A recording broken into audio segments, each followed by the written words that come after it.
Hello, it is Jackhammer47 here, and let's turn down that backing music as per usual. Hello, I am back again. It's been very close. I was like, I'm just going to close the window. I feel silly doing it with the window open. There we go. Oh, then some air is still getting in. Oh. Yes, I'm here. And yeah, the reason I'm here again is I watched back my stream from last night where I was doing this exact same thing, going through my song, and I realized, yeah, it's not very good when I'm trying to explain what all my plugins and stuff are doing, and you can't actually see what the plugins themselves are doing. You can't see any of my settings, you can't even see the plugins or anything, and it just was like, no, that is awful. I mean, it's still going to go up on the Twitch archive channel. I've deleted the actual Twitch video, or the VOD, or whatever. I've deleted that because I really don't like it, and I don't want someone finding that and thinking, oh, this is how you do things, and then being confused when I'm mentioning all these things and you don't see anything. So, what I've instead decided to do is I've taken it down entirely. Like I said, it's still going to be up as a video on thingy, but yeah, let's just have another go. Let's have another go. So first things first, let's get to the right thing. There we are. So first things first, something which I didn't do last time, which I really should have done, and it's very bright, and for some reason I can't really be seen very well, but oh well, things we'll have to deal with. First things first, let's actually play the original song. Not the original song, my cover, actually, my cover of the song. So here we go. Voila! Okay, so what I've tried to do this time, instead of capturing a specific window, I've got it so it's just capturing my entire desktop instead. So I figured that's going to work better, because at least then everything can be seen. On the downside, everything can be seen. So we'll obviously have to see how things go. But as far as I'm aware, this should come through still. Let me just check. It's coming through twice. That's not what I wanted to happen. There we are. That should fix that. Okay. Did not mean for it to come through twice. That is not what that was meant to do. There we are. Okay. So, enough playing around. This is the song. So this is on my channel. This is my cover of the song. Like I said, you're seeing my desktop right now, or rather everything that goes on my screen. So you're seeing everything. Although actually, because I deleted the video, another thing I should say, I had a subscription that came through, not a subscription, a follow that came through while the channel was offline. So Molly Elaine with a second Y and an extra E on the end. For some reason, you've decided to spell it like that. Thank you for the follow. I probably shouldn't say anything. I spelled my name wrong deliberately, so... spoilers, my last name isn't Hammer. So, yes. Nor is the number 47 in my name, but, you know, that's how it goes. So, first of all, let's actually go on with what the final product was. Or is, rather. Not was, it's not changing. Just so you can familiarize yourselves with it. Unfortunately, there's no good place for me to actually put my camera. So, if you want to see everything that's on the screen, go watch the video. You know, after the stream, obviously, then you'll have a greater appreciation for the things I did. But regardless, here is the actual video I made.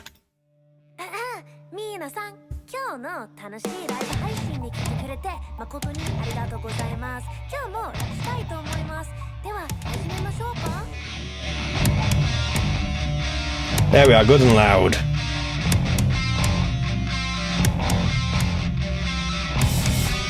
Ein Brew.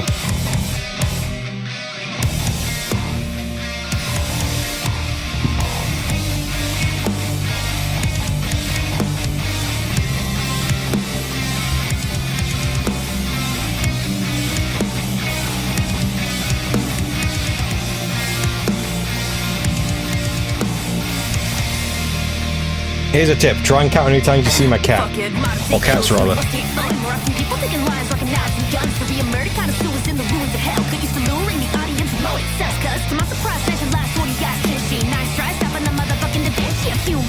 Don't do that.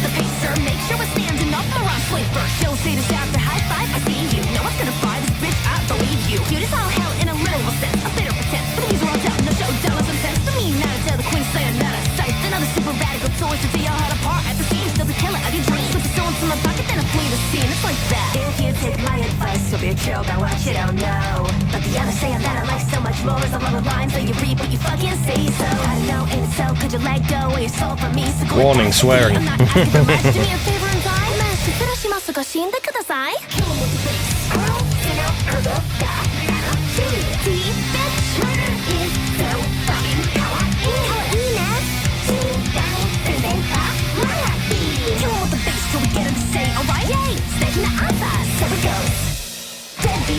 It's what you want me coming in the night for ya. Constant, yeah, didn't you go for their hindsight tonight? Come on. Being high enough to exterminate ya. We'll dance anyway, cause it's human nature. So no, my not don't not eat Shoni Tanoshimo. And I don't see it, see my face. Yari sugimashita. Nande keigo de rap shiteru, chotto henda. Now what you expected, better say it straightforward. Hear your other way in hell, slamming on your keyboard. Go ahead and be so, but I won't run. Cause I'm a workaholic business lady, getting shit done. Taking souls, not in the industry for seconds for what? But it's a mystery with the darkness and stay in the sun. C-A-L-L-I-O-P-E, I really love it. Say murder shit, I open it. Taking words and getting right up the cup. It's got my own thing, murder with words ain't enough. That was the past me. I'm taking first class, master beat and blast me. Humans come at me and mask. Think it's actually, whatever that means. Yes, whatever that means. Come a little closer cause the authorities then laugh at me. If you take my advice, you'll be chill about what you don't know. But inside I'm kinda nervous and I don't know what the word is from the other side of the gap. Fucking say so. Sitting out doing what I'm supposed to do. I'll get close to you, don't mind die to boo. If it's alright with you, could I end your life? 失礼しますが死んでください。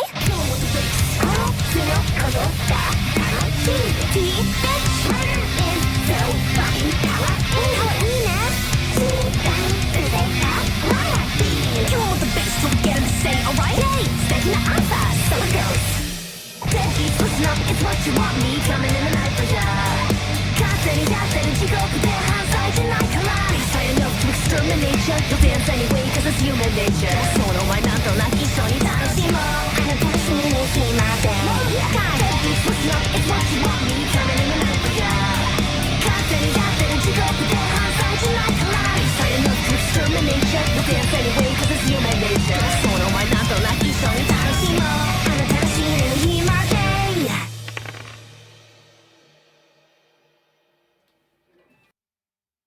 Okay, and that's that. Obviously, there's a nice advert there for my other songs as well. Be sure to check out. Actually, no. Be sure to check out actually my main channel stuff.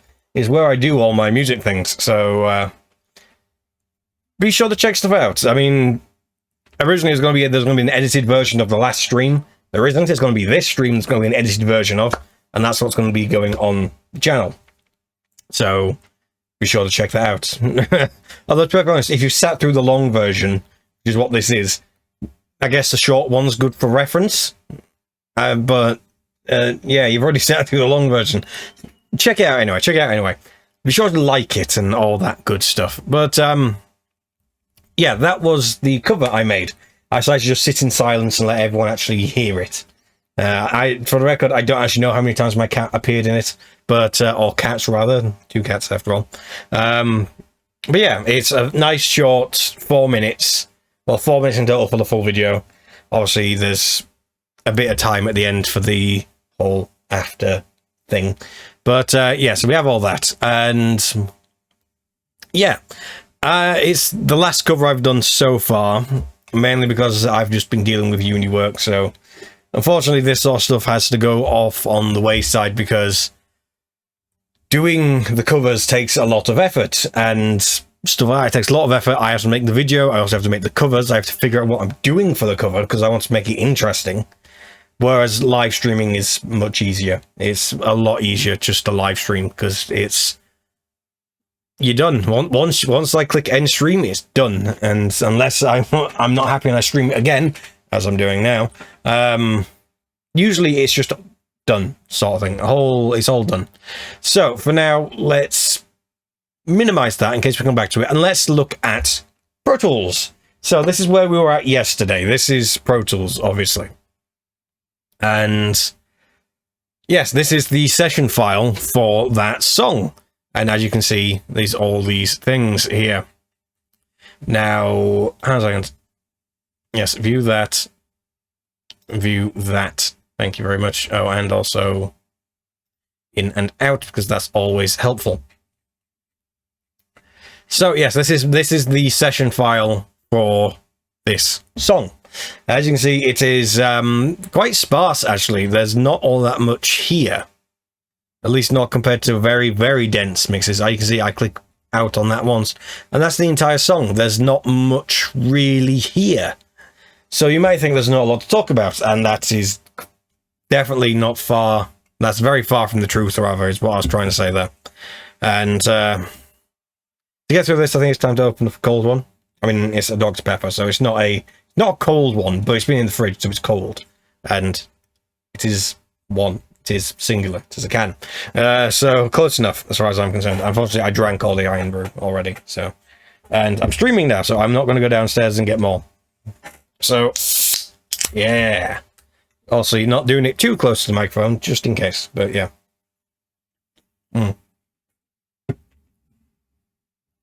this is your hydration reminder. Yes. Unfortunately, please do not put links in the chat. Any and all links will be deleted, and you will be timed out for a second. So please do not put links in the chat. Don't even try. I've tried that before. Not tried that before. I've had people try that before. Please do not put links in the chat. Do not try and advertise things. If you want to try and advertise something, send me a message. I will look it over, and I'll then, if need be, I will put it in the chat. Or I will advertise it on the screen or something. Anything that goes, any links have to go through me, unfortunately.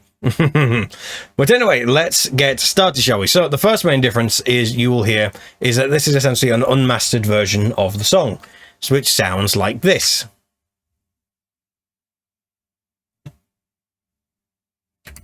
And I've realized it's muted, so of course you can't hear it. There we go.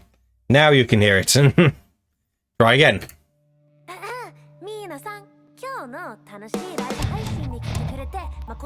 So initially you'll notice it's much quieter. It's very quiet. Much quieter than, well, usual. And the reason for that is also it hasn't been mastered. So by its very nature, it's quieter. It will sound slightly different as well.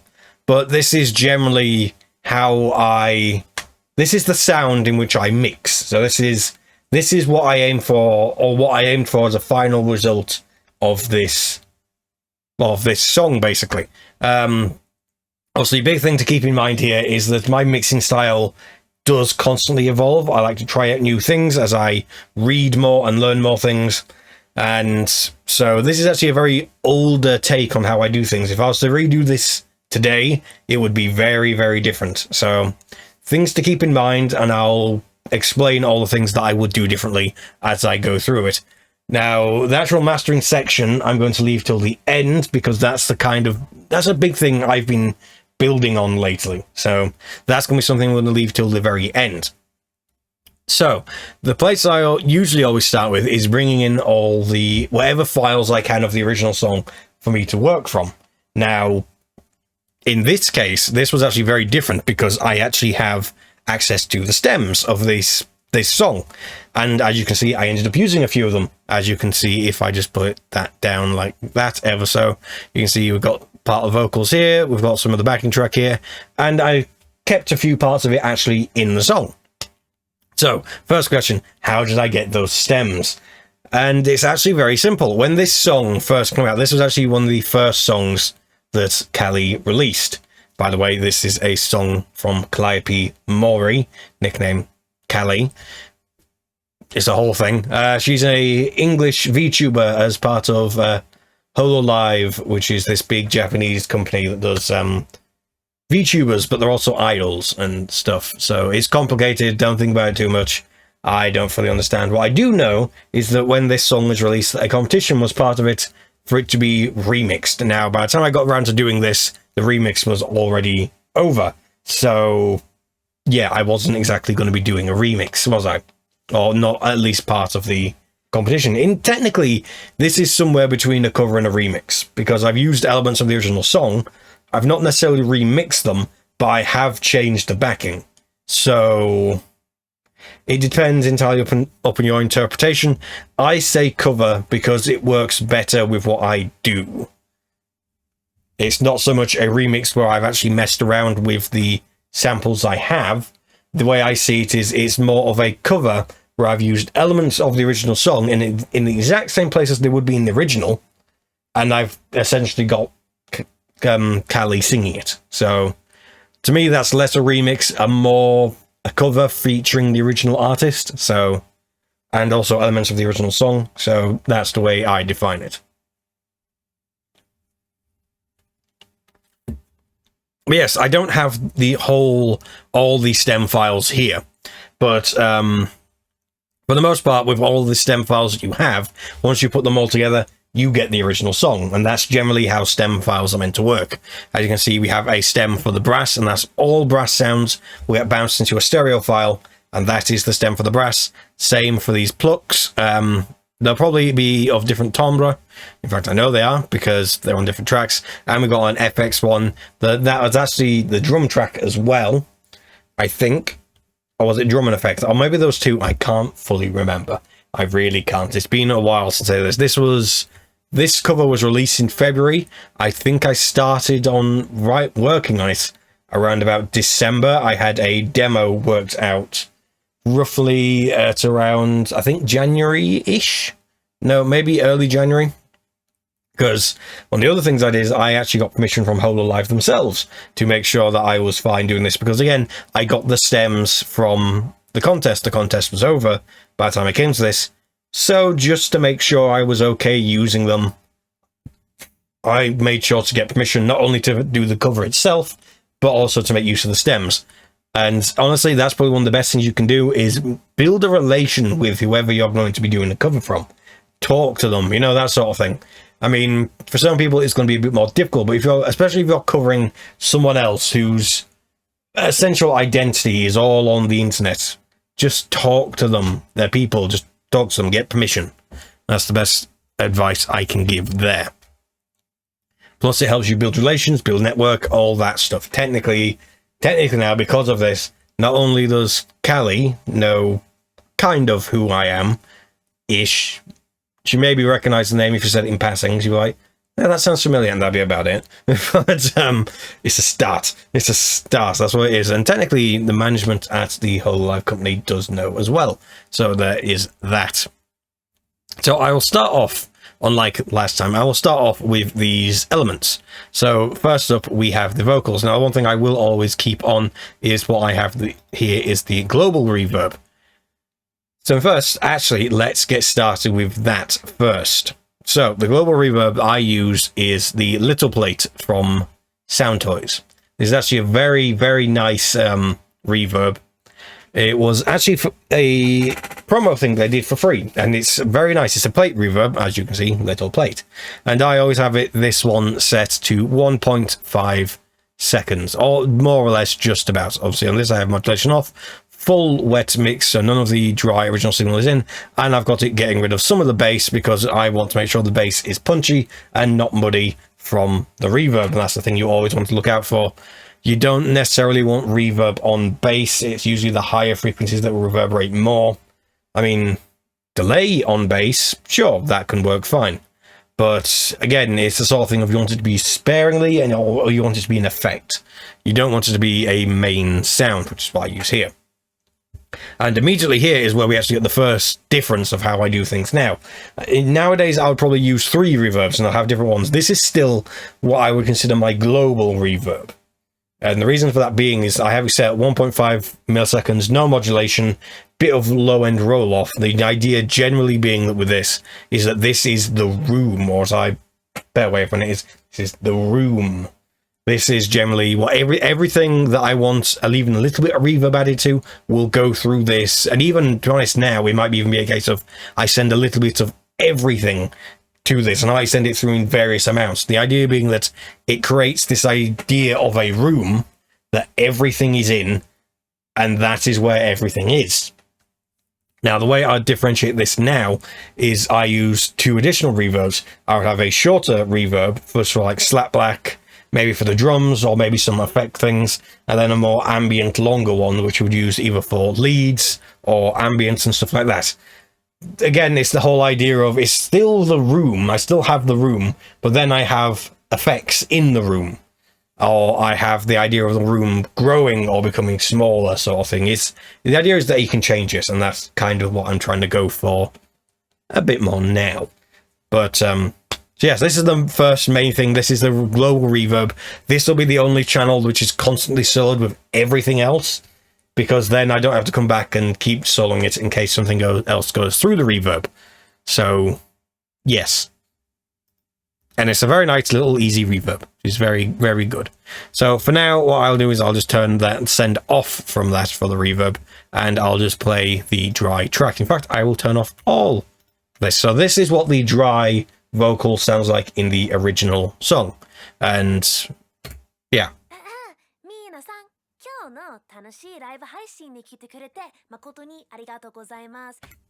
So as you can see, it's very dry, very clean, very nice. It's exactly what you'd want from a stem. But as we go forward, you'll notice other things. Fuck it, modern day killers really must hate fun. More often people taking lives, rocking knives and guns. The real murder connoisseurs in the ruins of hell. Get used to luring the audience with more it says, cuz to my surprise, snatch your last 40 eyes, can't she nice. Again, not too surprising yet. It's the main vocal with also the backing / side vocals. Again, this is kind of what you might expect from a stem. Generally speaking, in my case, it would be a case of you'd have the main vocals and then you have the backing vocals. But there's a reason they're like this, and if I go forward a bit, you will hear why. Kill him with the bass. Bitch! Murder is so fucking kawaii. The vocals have all the effects already pre-applied. Now, that limits as to what I can actually do with them, but as you can see, I did manage to do some things with them. Obviously, first things first, you add reverb. Reverb added just helps cement it more, again, in this idea of the room.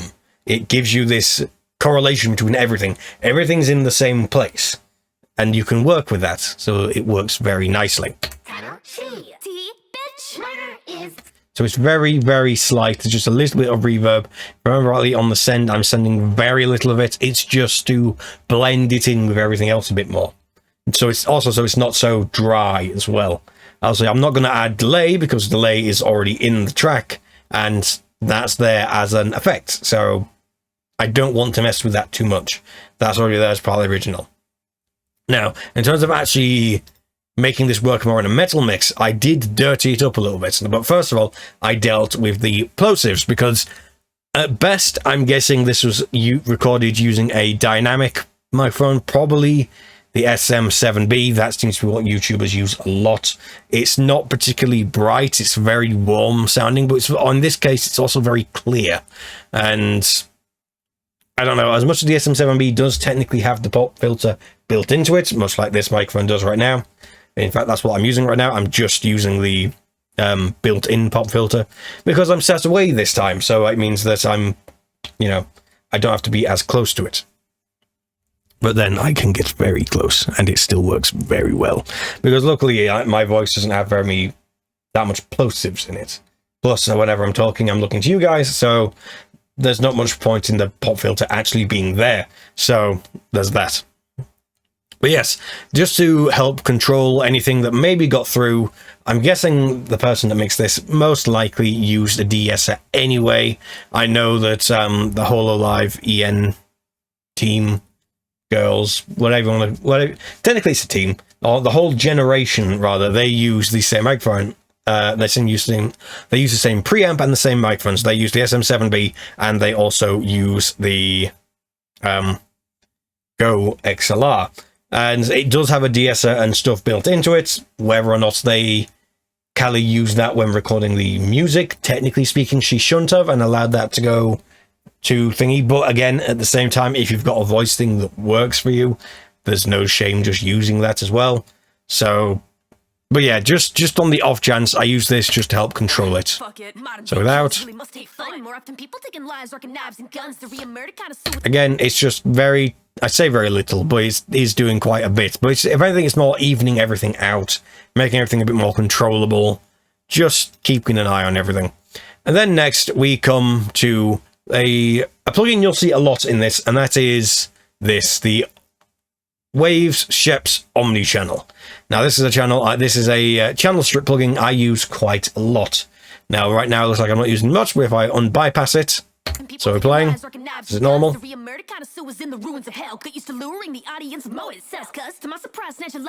Again, all I'm doing here is I'm coloring. That's what I'm using this for, it's just color and control. So first here we have the preamp that is adding a little bit of distortion on the way in of odd harmonics. Generally speaking, odd harmonics add warmth, even harmonics add harshness, and heavy is just pure total distortion. So depends on what you want to use it for, you can dial it in that way. In this case, I have it on odd just to warm up the sound a bit more, really bring out that warm characteristics in it, and again, adds color to it, because like I said, it's very, very clean. And granted, that works very well for the original version, which is more electronic sort of, well, it's rap as they call it, it's J-rap, so it's very clean sound. In this case, what I'm doing is I'm dirtying it up a little bit. Once again, I have the de-esser here, just capturing a horrible sound around about 4.5 kilohertz that was just poking out a little bit I didn't like, so I just took that out a little bit. Probably the saturation and emphasized that quite a bit, so in this case I'm just dialing that back using the de-esser. And here we have a compressor. This is the first compressor. I'm using a VCA style compressor, and I'm just taking off the top of it. As you can see, I'm only using a 3:1 ratio. That's not that extreme. So it basically means for every 1 dB over the threshold, it will try to turn it down by 3 decibels, which it can't always do, because also you can only go up to the threshold. But still, regardless, I'm using VCA on this because it's nice, fast, and it's the sort of thing you'd hear in a channel strip, which, again, I usually like the sound of quite a bit more. It tends to be VCA and FET are the two I will use most, with optical compression sound being more so reserved later on if I want to crush things or warm things up a bit more. Mainly crushing the sound a little bit more, which I do here. We also have a optical compressor here, slower attack and release than previously. This is more to make things even, and like I said, to crush a bit. As you can see, I'm really digging in hard with this. I've got a 3.5 ratio there, and slower-ish attack. And then here in the EQ, you'll see I do this a lot. There is a trick with this one particular EQ, where with the tone control here, which you'd characterize that as lower mid, this is upper mid, then high, then low, whatever it's called tone on this. But the tone control here is coded in such a way that when you set this control to roughly about 1 kilohertz, which is here is 1002 hertz, which is 1 kilohertz more or less, and set the boost to 1 decibel on the bell, and you just leave everything else as it is, that gives you a characteristic similar to that of a Neve console. And Neve are a very well-known console sound, so why wouldn't I want that coloration on here? Make it sound a little bit bigger and all that. So that's what we have here. Oh, and I also forgot over here on the thump, we're just doing little low ends, bit of power just by 2 dB, just to really fill out the bottom a bit more. So again, it goes from sounding like this to this. So again, very subtle. It's very, very, very subtle, but that's all we're really going for with this. It's just very, very subtle. Now, as for the other stems, I didn't actually do much with these because I wanted to have them be retained as part of the original with, oh, look, my eye itches.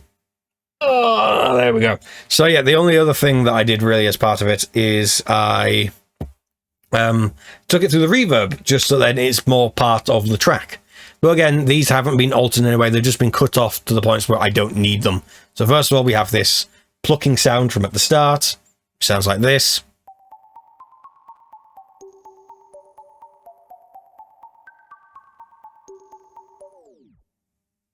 Which I quite liked and I didn't really want to change because I like it. It sounds good.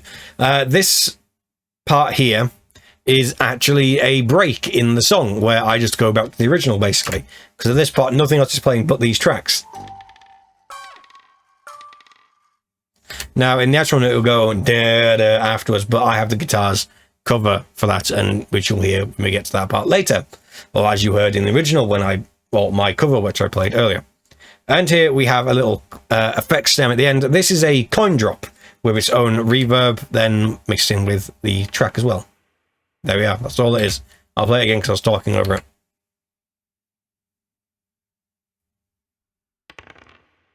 It's literally all it is. And that's just a sound that plays right at the end, so I figured I'd include it as well. Why not? So yeah, that's all the stuff from the original song. Yeah, there's nothing else as part of the original song I have in here. That's it. Everything else I remade myself. So after that, the main thing I concentrated on was drums, because you need to have the drums programmed so then I can record everything else. So let's get on with soloing everything as part of the drum kit.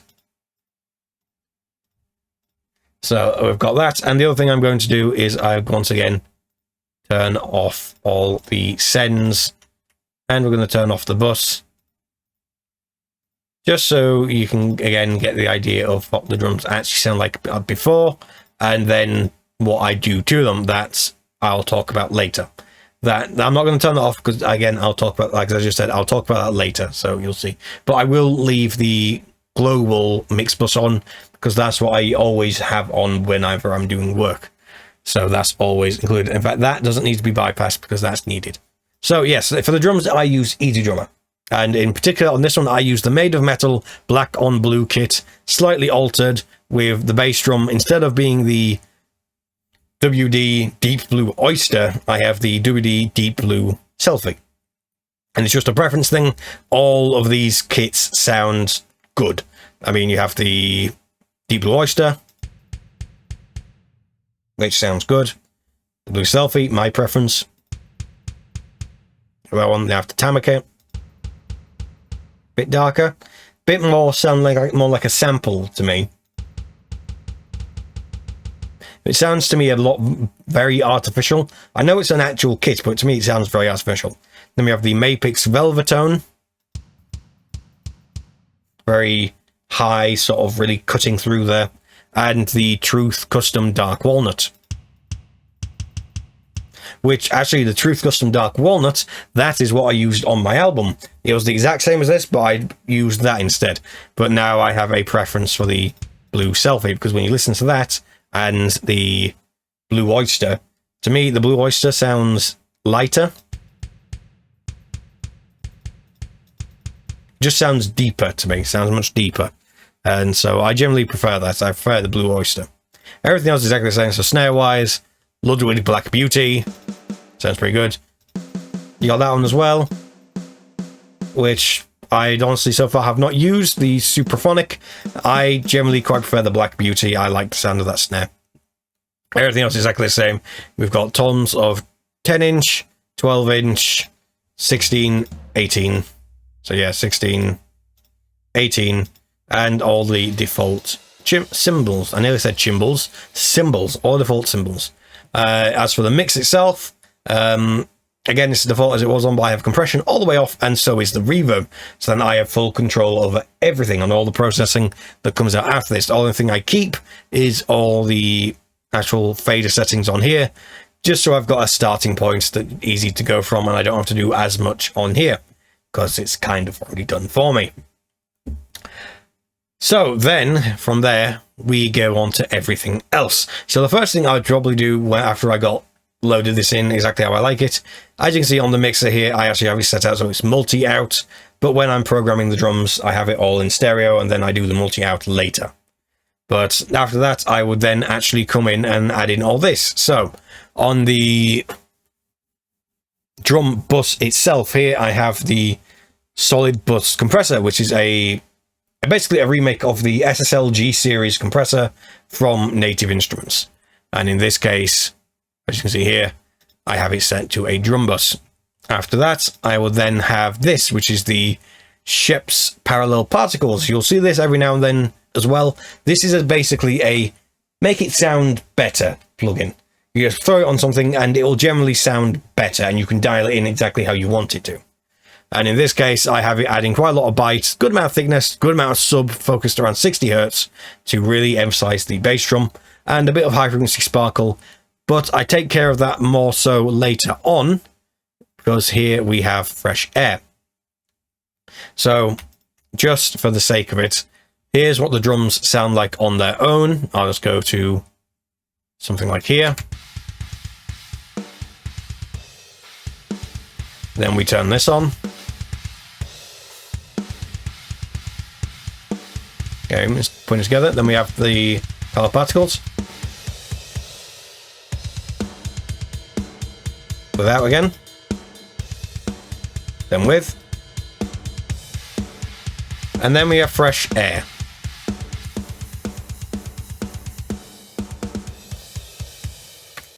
Just to really make it poke out a bit more. That's all I'm really going for there. Just to make it, the drums really poke out a bit. So first things first, we'll go on with the kick, and I will go back to here. In fact, what I will do is I will loop this section here while I go over this stuff. So yes, like I said, first of all, we have the kick. So first thing in the kick is, in fact, I'll just stop that a second. Now, remember the selection. So yeah, so first thing I have here is a EQ unit, and this is based off a Pultec Tube EQ. What this does is allows you to boost and cut things at the same time. Now, in an ideal world, this would completely cancel out, but in the case of this EQ, it doesn't. And I quite like this because it's actually a collaboration between Native Instruments and Softtube. And I generally really like how this sounds. On the surface, it looks nothing like the original, but again, I like how this sounds, so I make use of it. So I'll sing without.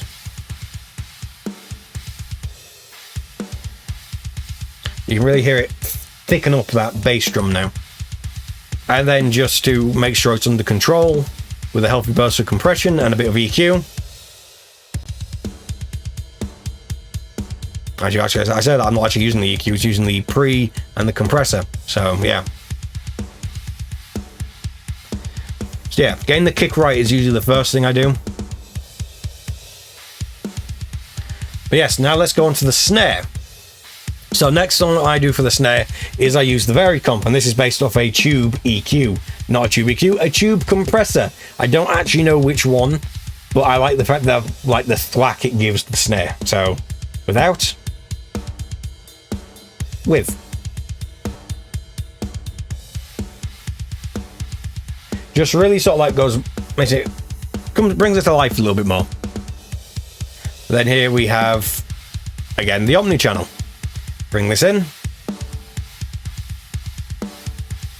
Bringing out a bit more of that ring a bit. And you can see I'm using the optical here, again, just to crush a bit. Like a solid 3 dB gain reduction every hit.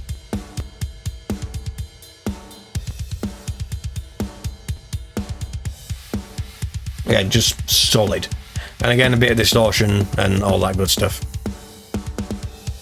I can see I'm using the Neve trick, and I'm bringing up the attack of the snare a little bit more, which is around about 4 kilohertz.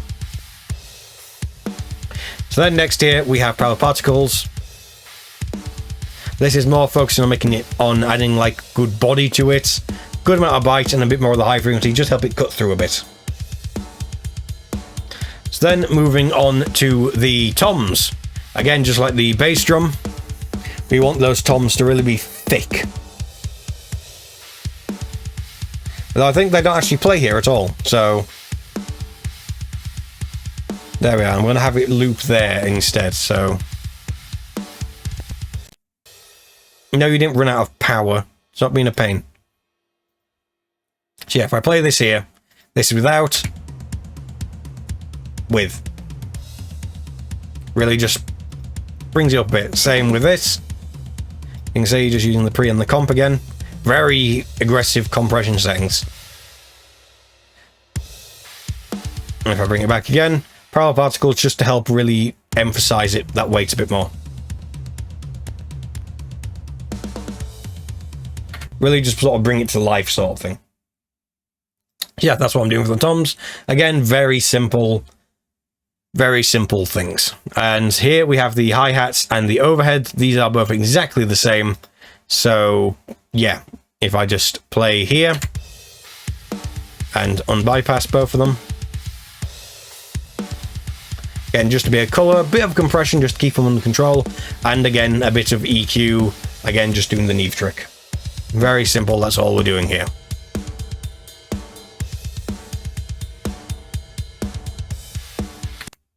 And here's where we get a big difference from how I would normally work. Normally for the room and the room mono, I would compress them very, very hard and add a bit of grit just to really explode the sound a bit more. But in this case, the song is actually very clean, and I didn't really know about that trick then. Again, that's something I would do now, and is actually what I used on my live stream on YouTube when I did my live stream gig. So if you want to know what that drum sound will sound like, or this drum will sound how this drum sound would sound with that trick applied, please be sure to check out my live stream again on my YouTube channel, where I did a whole thing where I was talking about heavy metal, and it's called A Lesson in Heavy, which I think is a very good name. And yeah, that's where you can hear this drum set up essentially with that addition, and you can hear it just sounds massive, it sounds powerful, it sounds wonderful. And it's actually really, really nice. And the only other thing I do is I add a little bit of reverb from everything, just sending it to that main reverb. Just, again, putting everything in the room, because that's what I want it. Apart from the kick drum, because, again, we don't want it on the bass frequencies, and we just want the bass to just cut straight through the mix, and just be there, present, and powerful. So overall, this is what the drum sounds like in full.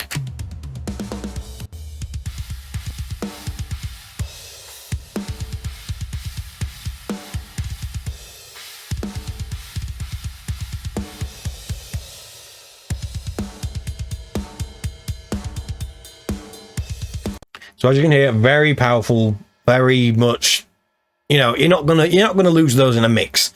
Safe to say with that.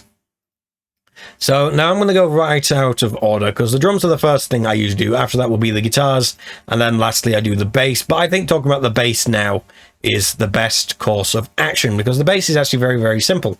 One channel, and that's it. Sounds simple, right? Nah. Bass is very difficult to fit in a mix, and I need to hydrate my voice. Just a second.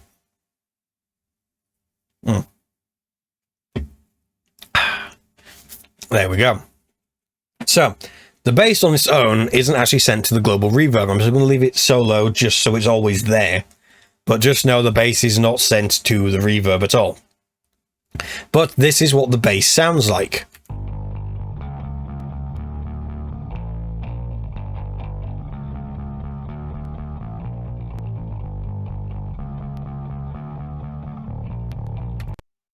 Again, sounds pretty good. Although I think one thing I'm going to do setup-wise, where is that?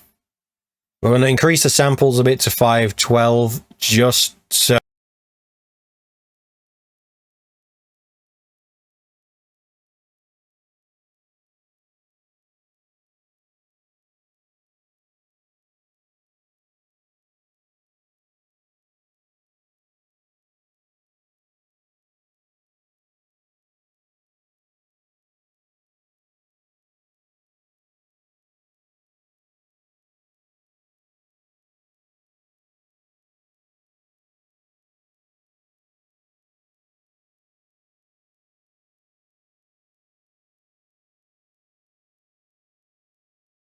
I want it. So if you're wanting to know how to make your bass really sit well in any mix, pay attention. I'm going to go through my channel and my plugin order and list and all the settings I use to make a very punchy, prominent bass sound that blends well with anything and is incredibly versatile. So get ready. There's going to be a lot we're going through. So to give you comparison, I'll say this is what the bass sounds like now. Now what the bass sounds like now, this is it without any of my effects. You can barely hear it. It's very, very quiet. Now the reason for that is entirely because the bass I use is passive and very, very cheap. So if you have a better bass, you will have a much easier time than this. But at the same time, this is how my channel strip works. So again, if we go back here, so the first thing in there is this. This is Guitar Rig 5 from Native Instruments. Can you tell I like that brand? But in actuality, this is actually a very, very, very, very useful guitar amp sim, which people don't seem to talk about all that much. Now, don't get me wrong, I'm not using it for guitar here, I'm using it for bass, but just in the way on the tools it has built into it mean that you can have, well, as you would expect, a full rig in here ready to go that you don't have to tweak. Now, there is also, keep in mind, this is the free version. So in the full version, I probably wouldn't use the jump. I would probably make use of a different amp. If I go to here, you can find amplifiers. I only have access to the jump right now, but yeah, there are a whole bunch of other ones as well. But this is, keep in mind, this is the free version. I have the gate on the way in just to keep things nice and, well, level and fine and good, nice and clean.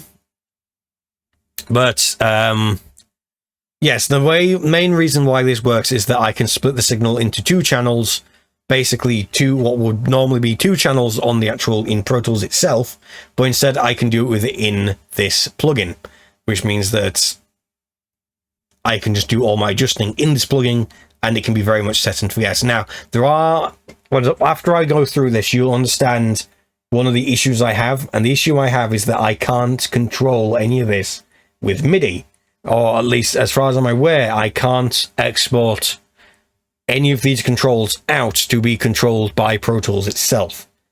Now, that could be something that I just have to enable. I could be going about it wrong, but as far as I'm aware, I don't know how to get MIDI into this so that I can control all this using parameters such as volume and mute and stuff like that, and all these other automation things. That would be very nice to do. Guitar Rig 6 might be able to do this. I haven't experimented with it much yet. But again, I'm taking my preset of this over to Guitar Rig 6 just so then I can mess around with that as well. So again, I've copied this exact setup. So I've got exactly the same setup as well in that program. But for this is what I used. So I don't see the point in changing. Again, this is what I used for this. Nowadays, again, I would use something different. But let's get to explaining how this works. Okay, so as I said, when it comes in, they get split. The first thing it sees are these 2 splits. You have channel A and channel B. As much as channel B is down here, it hits them both at the exact same time. So going through channel A, this is what I refer to as the clean processing channel, where we have a bit of noise reduction just to get rid of some of the hiss created from not only the bass, but my old interface as well, which was a Behringer, old Behringer interface that was very noisy and was very old, hence why it was very noisy. But yeah, we're doing this just to get rid of some of that, just to clean it up a bit and get rid of some of that hiss. Then we're going into a tube compressor just to have a good amount of, again, we're having quite a big ratio. Yeah, 25:1, Jesus. Good amount of makeup game, 25 dB boost actually, just to really bring up the level a bit. The threshold of this is minus 35 dB, and input is just a 1 dB boost apparently. I think that might be just stock. Fairly quick-ish attack, very fast release. Then we have the EQ, and basically all that's doing is just making it louder, keep it under control. We want it solid and continuous. That's what we want from this bass with this. Next, we have the parametric EQ. What this is doing is taking away some of the mud around about 400 hertz. Now, you'll see later on, I also get rid of a bit of mud somewhere else as well. Like I said, it's not a very good bass. It's got a lot of frequencies in there you don't want. So this is part of my method of getting rid of it. So we have the 400, around 400 we're getting rid of here. Then we're getting rid of nearer to 420. That's a stupid joke. So we're getting rid of closer to 420 hertz, and here we're doing a lift at, again, just above 1K. Again, this isn't actually to do the whole Neve trick. This is just to let the bass have a frequency that will punch through very easily in comparison to everything else, because 1 to 2K is usually very harsh sounding. So you normally don't have that in there very much. But for the bass, it means it's an easy place where you can put the bass's high frequencies to let them come and through very easily. Now, again, in the next one, we have EQ shelving. So what I'm doing here is I'm generally just lifting up the bass and taking out a bit of the treble. The only reason I'm doing this is just to shape it so it's so the clean signal sits very well and does its job properly. It's compressed, it's putting out solid low end. That's all we need it to do. Very, very simple. Then we go into channel B. Channel B is kind of my distortion channel. And this is where the MIDI, the option to do MIDI adjusting will be very nice. And so, first thing it comes into here is a thing that gets rid of the low shelf. Now, why would I do that? Why would I get rid of the lows from a bass? Now, the idea for that is to have it so it's clean going into the distortion. So the idea here is that I've got clean distortion going in, or a very clear bass signal going in to be distorted. So I'm not muddying up the low frequencies all that much. Now, going into this amp sim itself here, we have what I refer to, what are basically Lemmy's amp settings. These are what I use. So the master, I think the master for Lemmy, he had it actually at about 7, but I have it at 6 just because it worked better for this. Preamp at 10, bass at just below 4, mids dialed all the way up because that's what we really want. We want distorted mids that will blend nicely with the amp. Treble again is reduced because again we're trying to focus more on the mids more than anything else, and presence is up a bit just to get some of that high frequency bite. Then we have a noise reduction, obviously, and then we have the match cabinets, and this is another one where it'd be like I would like to be able to control this in Pro Tools itself.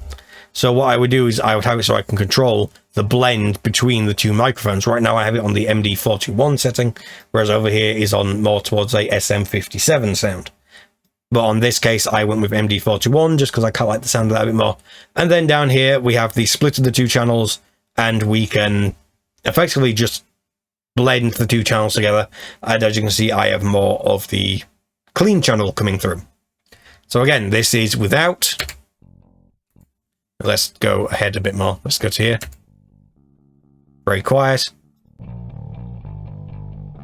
that's the bass sound. Now, one of the things I would like to do would be to turn this off. Just so you get a bit more fuzzy sound to it, because that might be useful in some songs. In this case, I liked it like that. And the other thing I'd like to control, obviously, would be this blend between the two mic sounds. So as you can hear, this sounds a bit more aggressive, whereas this is more mellow. It's more mellow, a bit more full. This one's a bit more pokey, a bit more aggressive, especially if I turned up the mix of it as well. But I prefer it here. And I'm not touching that just because I don't know exactly what I've got it set to. Yeah, 6733. That's what I've got it set to on here, apparently. But yes, this is the bass sound. I have spent a long time getting this just right. And I say it works very well. No, stop playing. It's meant to stop playing when I do this. It works very well. So next thing bass-wise is we have this, which is a EQ. So keep in mind what we're doing in the previous ones. We're bringing the volume up on the bass. We're coloring it and we're making it so it works very well in this. Well, actually, with the preset I've got there, it can work for anything because you can dial in and out the grit as you want it. And it's so generally that's just my bass channel. That's how I do my bass. Here is where I do a little bit more of the coloring for the bass itself. So what I'm doing here is, again, I'm making use, if I bypass it, this is the Nova EQ. And it's very useful because you can have it so it reacts. So it's not constantly taking out. If a EQ band doesn't get activated, it won't do anything to it, which is very nice. So what I'm doing here is in this band here, again, I'm taking out some of the mud, around about 150 hertz, just trying to clamp down, trying to make sure that it's all fine and not fuzzing out, because there was actually a frequency that was above the root frequency that was pinging out just a bit too much, and I wasn't liking that. So that's here just to sort of deal with that first harmonic area. Basically, that's what that's there for. And over here we have a lift again, and it's 1K. But again, this only activates if it gets too much there. So if I play, You can see it'll only adjust when the frequency band gets activated.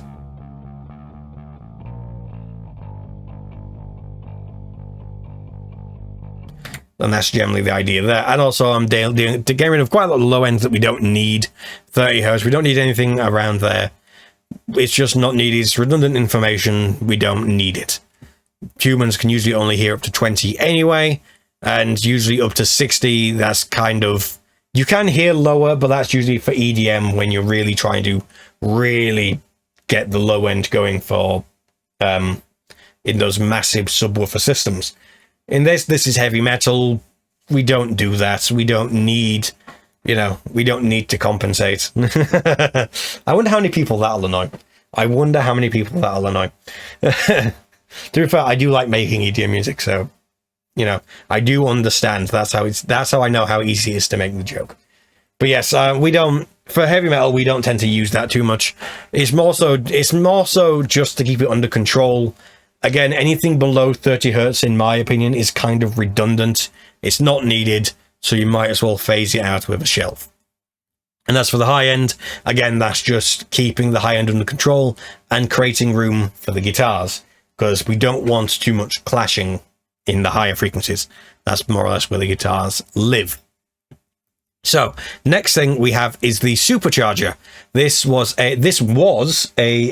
is now again a free compressor from Native Instruments. Again, can you tell I like Native Instruments stuff?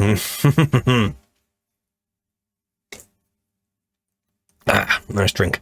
So yeah, what I'm doing is I use the bass preset, but then I adjust it anyway, because I don't know why I start with the bass preset. I adjust everything anyway. But yeah, so what this is doing is, again, just taking that whole signal we had before and just keeping it compressed and even, so we've got a nice solid low end working throughout the entire track that just works and fills up the it commands the low end area, basically, is what I'm going for here. So we don't really need punch, because again, we have good amounts of solid low end. We don't need it. We don't, again, this is to keep it under control. This isn't to accentuate it. And then we have dirt here just to add a little bit of saturation, which is very nice. And the good thing I like about this is that it's a single control. So it's 3.6. I don't really know what the threshold is. As far as I'm concerned, that might actually be ratio. So, and I think input trim might actually be threshold. I think how it works is that it's a set threshold, and you use the input trim, and when that lights up, for the most part, you've got it set fairly well, and then you use the compression to actually compress and slightly deal with the threshold as well. It's that whole thing of, it's a one knob compressor, and I don't fully know how it works. I just know certain settings that I like, so I use that. So obviously, again, this is the bass without, and then this is with.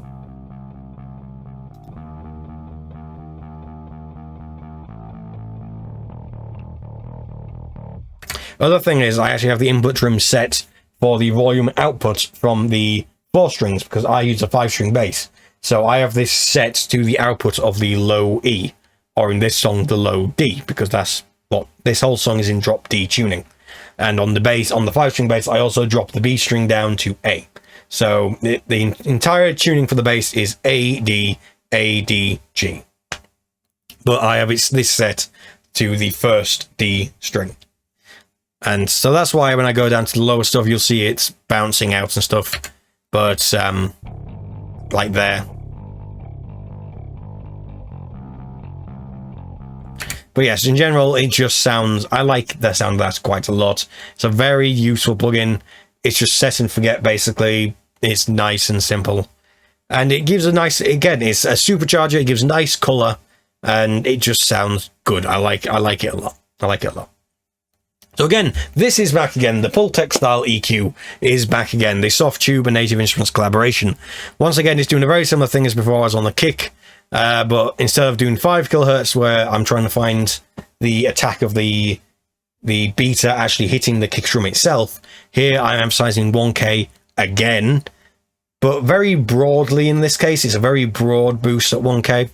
Again, just for it to be gentle and its work out. And then here I'm doing the 30 hertz trick again, but I'm boosting the bass more than anything else. So again, without, and then with.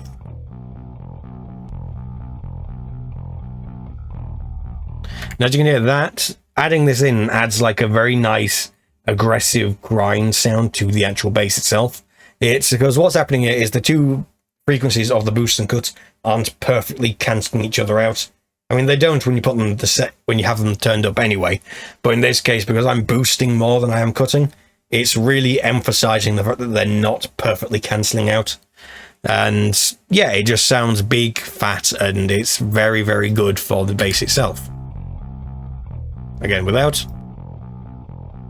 It also really helps define and focus the bass a bit more.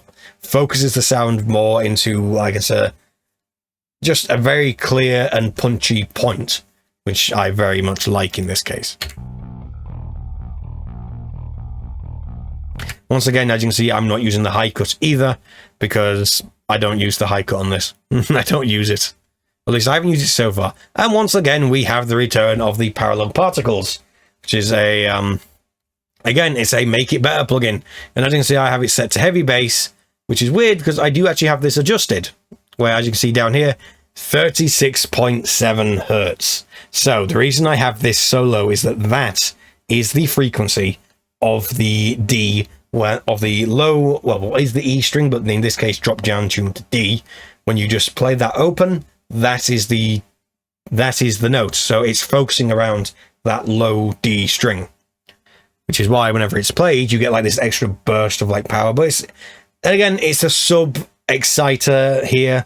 And what that does is that just emphasizes around that general area. And so yeah, it's like I said, that's a high frequency synthesizer.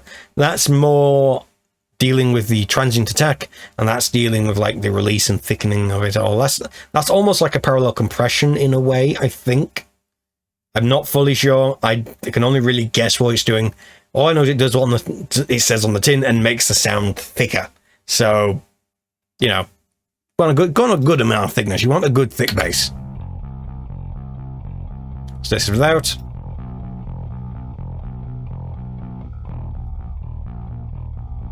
You can see how it's just taking what the Pultec EQ did and just adding to it to make it bigger and better. That's what I'm going for here.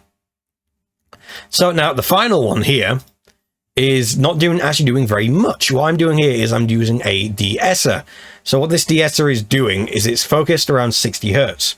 And you'll notice up here, I had this send. This send here is actually a send from the kick itself to this. So what happens is every time the bass drum hits at 60 hertz, the bass actually gets turned down, but only at 60 hertz. And kind of the general area of that. What that allows us to do is every time the kick actually hits, it means that the bass and the kick aren't getting in each other's way frequency-wise at that such low of a frequency. Instead, rather than combining, the bass gets out of the way and lets the full transients of the kick itself come through the track, which means that everything sounds very powerful. It means that you can retain the power of both the bass and the kick. You don't have to worry about layering them, so it's not a case of one has to be lower than the other, or one has to sit on top of the other. Instead, in this case, they can exist in harmony, because the bass will just get out of the way of the kick, but only in that area of the kick, because the bass still has all its overtones and other frequencies it can occupy. So it works very well in that case, and that's all that does there. I would play it, but it's more a thing of you notice when they play together rather than when they're separated. It's that sort of thing. So that is bass. Next, and technically lastly, we will talk about guitars. So first thing I always record is the rhythm guitars here. So here we have the rhythm bus. As you can see, they're actually, this again is not going to the global reverb because I don't add reverb to my rhythm guitars. I don't see the point in it.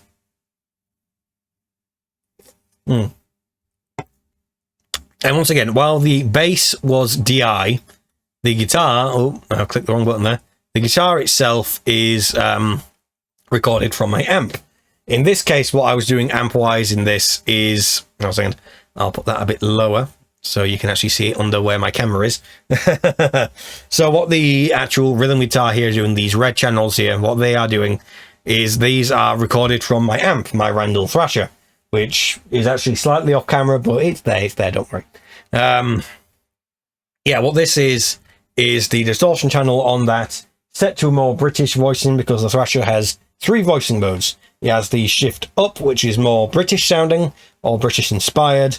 It has mid position, which is kind of European, is what I say. Technically, to me, it sounds more like an angle. So very aggressive, very sort of scoopy. And, you know, it works very well when you've got the boost on the amp also engaged. It's basically angle heaven. It sounds very much like an angle in that case. Or you can have the switch down, which sounds very much more like a boogie. And it's very thick and smooth sort of thing. It works very well, but it has a lot of weight behind the notes, which is also very nice. But seeing as the amp itself is actually based off effectively what's referred to as a Joe's modded JCM 800, but also with essentially a boost in the front as well. It effectively means that I kind of like the British sounds in it, and I've got EL34 valves in the power section as well, and I very much like them. They probably don't change the sound all that much, I know that, but EL34 valves are easy to get, and considering if I was to get another valve amp, it's probably going to be a Marshall. It means that if I have to do a big valve order, I can just say, hey, send me 8 lots of EL34s and we're good. I don't have to... It basically means I can be lazy when I'm ordering new valves. That's the kind of go-to there. Plus, it gives it a bit more of a British voicing, ever so slightly, on top of the fact that I'm using the British setting on it anyway. So, yes. The other thing is the clean channel on the amp as well. I'll get that out of the way now, just while I'm talking about the amp. The amp itself also has the clean channel, obviously. And again, it has a 3-way switch on that. If you have the switch down, it's more like a Fender. If you have it up, it's somewhere between Fender and more Marshall voxing. And if you have it all the way up, it's definitely Marshall Vox territory, to the point of if you turn the gain up all the way on the clean channel, oh, excuse me, stick a treble boost in front of it, and yeah, you've pretty much got the guitar tone of Queen coming out of a metal 4x12 amp. So it's very lovely. It's very lovely when you can do that.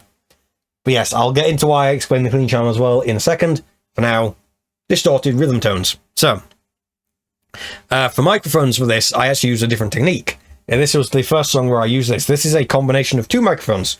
This is the SM57, set slightly darker than you'd expect. Sort of in between the edge of the cap of the speaker and the actual edge of the speaker itself. So a very dark sound, which you wouldn't expect me to use an SM57 for. And instead, I have the Essence Spirit, which is what I'm talking to right now, set right in the middle of the cone, capturing all the high frequencies the amp can muster. And that's going into what was my Behringer Xenex board, which unfortunately has now broken. So I'm looking at probably selling it for spares, and then I'll use the money for that to buy a little mini Behringer Xenex 2-channel mini Behringer board, which I can then plug into my Focusrite interface here, and then that will be what I use to get my guitar tones, effectively acting like a preamp. That's what I'll use it for. And that's actually a trick learnt from Ulrich Wild, who did the sound for Metalocalypse and Death Clock and Brendan Small's Galacticon. So it's that sort of influence, and that influence actually came out in the guitar itself, in a lot of what I was doing, which I'll explain a little bit when we get to the lead lines, because that's where it really shines through. So yes, that's how everything was recorded direct in, and this is how the guitars sound, just like that. This is the pure dry signal that was recorded into Pro Tools using that setting. Now in this case, the Spirit itself is turned down a little bit because of I nearly said the Marshall. The Randall is a very bright amp, so I turned down to the Spirit a little bit just to get a nice blend between the two, and this is what resulted. In fact, we'll go a bit further forward just so you can hear the riff a bit more.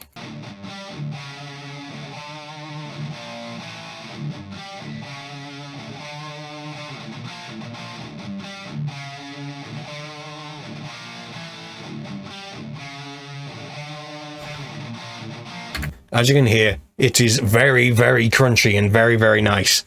That's why a lot of the time I call that amp Chug Cthulhu, because it's so chuggy and crunchy and lovely. Again, a very underrated amp. Not many people actually seem... It was very big when it came out, but no one seems to talk about it all that much anymore. Which is a big shame because it's a very, very good amp. But they are, especially in the UK, which is where I am, they are very difficult to get hold of. So that one I actually ordered from Germany, believe it or not. Gotta love making use of, you know, when we could... Actually, no, we can do that now. We can do it again now. But, God love when you can make use of that. Just awesome from Germany. Comes to your house for free. Just because the amp costs so much. But, yeah. That was actually the easiest way to get it. It was cheaper to do that than it was to order it from America. So... But even then, in America, these are much more common to find. So, yeah. In fact, I'm fully aware there is only one other place in Hull that has the Random Thrasher. Which, by the way, I live in Hull. There's only one other place in Hull that has one, and it's a studio. So, yeah, so basically there's the studio and me, and that's it. That's the only places that have this amp. So... Fairly rare. In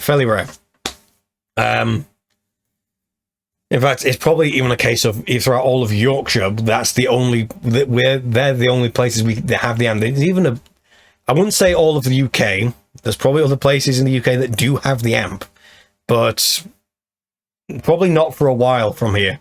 Probably quite far away. But yes, so when it comes to the guitar tone, as you can probably agree, that sounds pretty good. That's a very... Very, very nice. It's very, very nice. So what do I do first? As you can see, there's not... I'm going to bring that down again. There's not that much stuff on here. I mean, granted, it's 2 things, but basically it's 3 plugins.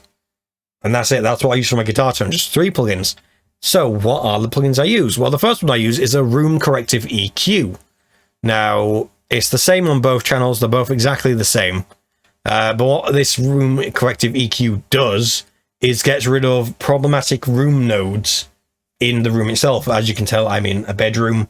It's not ideal for recording. It's but because it's a bedroom, it does also means that I don't have to deal with stagnant waves or anything like that because I have stuff, and it helps break up the surfaces and stuff, which is quite useful. Oh, another drink. Yeah, what this is doing, quite simply, is just correcting EQ nodes. So in every room, you will have frequencies that will pop out, and you want to try and get them under control.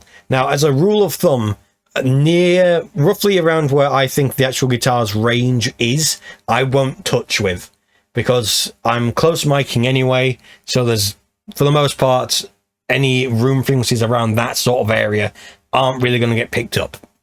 So I don't necessarily need to worry about them too much. High frequencies, however, I do have to start worrying about, or in this case, more mid frequencies. That's a case where I do have to worry a little bit. I do have to pay more attention to there. So in this case, what I'm doing is I'm taking the sum of those 2 microphones and the entire room, and I'm finding the resonant frequencies that come out from that specific combination. And that's the thing, you can't really set a go-to for this, because every time you set them up, it's going to be slightly differently. Things in your room might have moved. So in that case, you can't really set, and you can't have a preset for your room notes. You have to do them by ear every time. So a lot of time people don't tend to do it. But I think people will start doing it when they hear the difference it makes. So this is obviously without. Then this is with.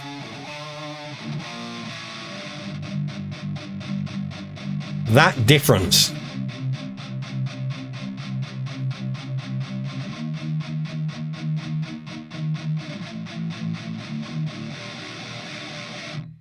You can hear how it really focuses the guitar tone. And that's the big thing about this. Because what we're doing is we're removing the room, it means that we're hearing more of a direct in your face. Basically, what we're doing here is we're effectively removing the little bit of reverb you naturally get from a room.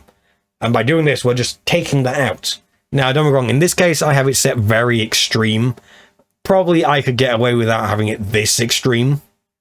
And if anything, I have also realized that between 500 to 1k, usually my mixes kind of have a bit of deficit there. So it is very much a case of I am overdoing it in this case, in this mix, by quite a bit, because I also had a blanket on front of the guitar as well. Granted, the blanket doesn't fix everything, but it helps get rid of a lot of the reflections anyway. But regardless, in this case, I very much didn't need to go that extreme with this.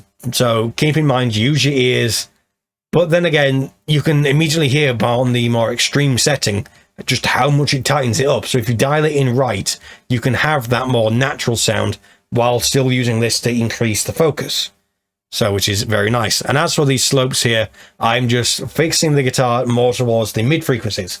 So getting rid of the extreme high end, which we don't need, and the extreme lows, which we don't need because that's covered by the bass. So we don't need that stuff, which is very useful.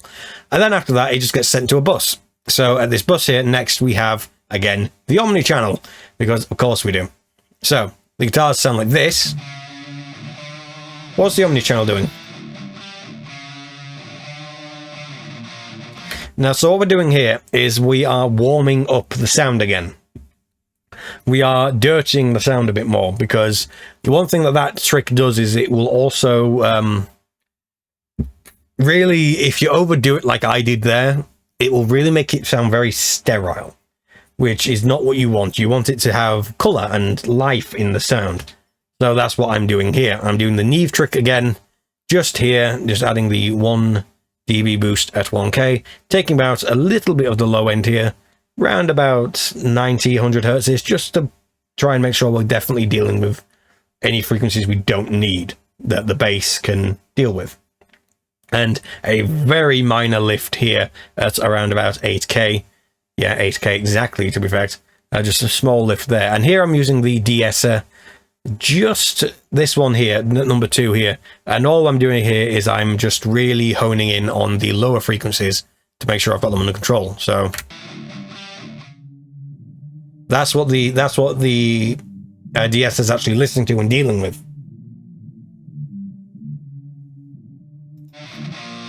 Basically, I'm using it as a multi-band compressor, but just having it set in one particular area.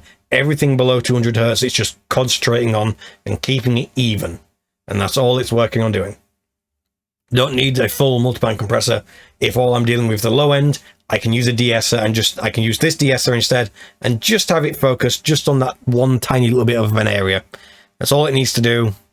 Nice and simple. And then also I've got saturation here, just to dirty up a little bit, because why not? So the last thing I add to the guitars after this is once again the Pultec EQ trick. And unlike the other times, in this case, I'm cutting more than I'm boosting. But also here at 16 kilohertz, I'm giving it a nice boost, just so we can get that nice, as much as I've been cutting below that every time, it's never perfect. And so that just exact high points, that really high points, we can get a bit of sizzle out of it, which is quite nice, which you'll hear in a second. So this is obviously without, and this is with. Without, with. Now, as you can see, it very much sort of scoops quite a bit. It scoops. It really, again, focuses, and it just sounds crunchy and nice. And that is the rhythm tone complete. That is everything. That is the rhythm bus and the rhythm tone sorted. So, next on the list is the harmony guitars. So, and this is where I was on about what I was going to say about the Brendan Small influence. So, the way I actually recorded these is different than how I did everything else. I used a distortion pedal for this sound going into the clean channel of my amp. That's why I mentioned the clean channel earlier. So what I did here is I used a Marshall Governor Mark II, which, as it turns out now, is actually quite a rare pedal to get. So in this case, what I'm doing is I am using that set to a nice sustaining lead into the clean channel with a bit of grit in it, and it sounds like this. Let's go a bit earlier, just so you can actually hear the full thing.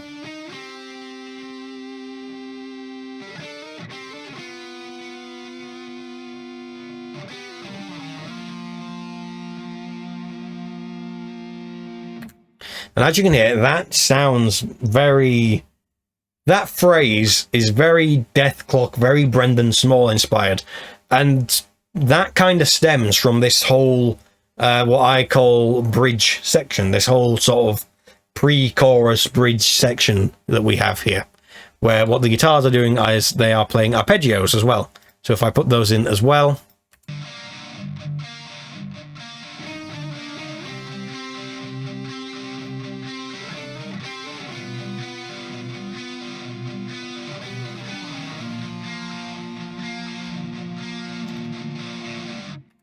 so yeah, as you can hear there, it's very Brendan Small, very much Galacticon inspired more than anything else. And that entirely came about because I was kind of stumped of what to do during again, what I'm calling the bridge and choruses, because the entire song itself is in the key of G, but I decided to drop tune to drop D, just because D to G when you're going up is a fourth, and that's very nice. You can bounce off it very nicely, and it works well. So that's what we've got that there. But this entire section here is just in G. It doesn't change chords like the rest of it does. So in the verses and in the what I call the pre-chorus build-up sort of thing, it's very much a case of they actually have chords that you switch between, and it makes sense musically. But in this case, it's because it is rap, they just stick on the chord of G, which is annoying to say the least. And I didn't want to go into the... Well, I'm going to call out everyone else who's done a cover of this and has done this exact thing, because, hey, I'm making all the enemies today. Yeah, where they just down tune the guitar to drop G, and then we'll just go chugga, chugga, chugga, chugga in time to the music. That's very boring. It's a cheap shot. I'm calling you out. Be better. Be better. Do what I did. Write a melody. Write something interesting. You know, flex your creativity a little bit. Try. I wonder how much hate that's going to get. But we'll see. We'll see. So yes, I was kind of stuck on what to do there, and I was thinking, okay, it's just G, so let's make a chord progression, but what should I do with it? What sort of rhythm should I do? And I was watching just to try and get some inspiration, I watch and listen to other music just so I can get an idea of other things I can try out. Just an interesting rhythm, which is like, oh, what if I did that, but altered it ever so slightly, or altered it to be like this, or made it double time and used these chords instead. And rather than doing a lick, if it was rather this instead, you know, I get ideas like that. You know, you look for influence. I'm going to take that off loop because otherwise I'm going to forget. So it's generally just looking for other influences, just other things, something that can be interesting, and that's what I was looking for. And that's when I came across an old video I saw before, which was Brendan Small giving a masterclass. I think it's a masterclass. He was showing off how he goes about writing songs. And the song he was using as part of it is what would eventually become his instrumental song, Rebuilding the Planet. And I was listening to it, and I was breaking down as like, how we'll arpeggiate this, and it'll go like this, and they did this lead line on top of it. I was thinking, that sounds perfect. If I do something, not exactly the same, obviously,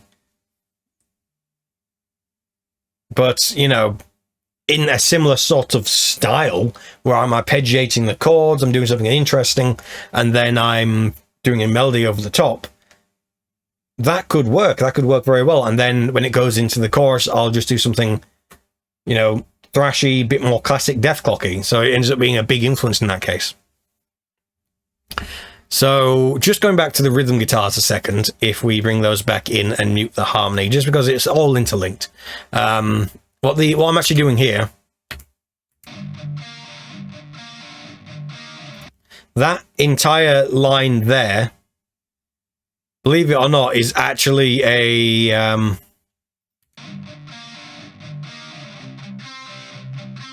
yeah, that first chord is actually a G minor, but spread out much further. It's a much further spread out, so it goes from the root to the fifth, then to the G, which is a different way of playing it for sure. But arpeggio like this, it works very well, and you can't really tell that it's a minor chord, but that's just a basic minor. And this is just C power chord. This is a B6. Then this is a sharp power chord, A sharp 5. And then you have the turnaround.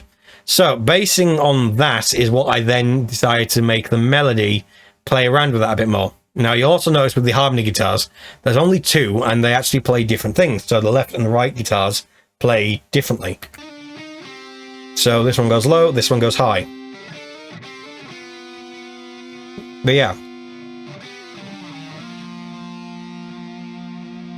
But note-wise, where each phrase like ends and begins are actually fourth harmonies. So I'm constantly keeping it in a fourth harmony. But what I'm doing is I'm having them separated quite far from each other on the fretboard. So one of them's down at the bottom part of the fretboard, the other one's much higher up. And that means that I can get this much more interesting sound out of it that works really nicely. So that's the writing behind it. Now let's go into the actual mixing of it. So first of all, once again, we have the room EQ. So nice and simple, we've heard it before. With, without, all it's doing is focusing the sound. You know how that works. Again, because everything was recorded on the same day, I could make use of the same nodes. But if I, for whatever reason, if the microphone even got knocked, even slightly, I wouldn't be able to use the same setup anymore because I wouldn't be able to get in the exact same spot anymore. I mean, technically I could, but it wouldn't have the exact same effects. That's what I mean by you can't set a preset for this stuff. You have, if you want to do it properly, and let's face it, if you're going to the effort to do it in the first place, you might as well do it properly. You have to do it manually every time. And the way you do it manually is you actually turn up the gain all the way to full, and you listen to the point where it really rings out and peaks, and then you turn it down. That's all you do. Nice and simple. I've got a video on this on my channel. Check it out. And you'll hear and see how you find the room EQ frequencies in the overtones, which you then take out. Again, if you're doing more ambient stuff, you're using a distant mic, you'd have the entire room to worry about. So it's the same method of going about it. Just make sure you don't use too many nodes. If anything, the fact I'd say limit yourself to 3 or 4, 5 if you really have to, but 3 or 4 on distant mics at most. Otherwise, you're just going to get the idea of you're just comb filtering at that point. So, just so you're aware. But yes, as per usual, after that, then we go into the omni-channel. So, omni-channel here is compressing, adding a bit of color. And if anything, also darkening the sound a bit. Just to try and get that idea of it being a very fluid and smooth lead sound. That's really all I'm going for there. Just so it sits in well with the rhythm guitars as well. And that's generally what I'm going for here. Again, as per usual, the Neve truck, because Neve sounds really good on guitar. Or Neve preamps generally sound really good on guitar. It's a shame there isn't actually like an SSL trick. Though actually, that's the other thing I do now. In some of my other stuff I do now, I actually do use an SSL EQ alongside all my guitar stuff. So it's exactly the same as I have here, but I also have an SSL EQ, which I can use just to add a bit of more of that SSL coloring to it as well. So I've got the Neve and the SSL sound. So, you know, everything you want, everything you want. So yes, here all I'm doing here is compressing a bit just so it's nice and smooth. I quite like FET for this. I usually use VCA for clean guitars, but I like FET for the a FET style compressor just for the lead stuff, just to really have it smooth, and I think it sounds nice on guitars. Again, saturation, dealing with all the other stuff, slight filtering and all that, and you know, all that good stuff. But then, following that, as per usual, we once again have the Pultec EQ.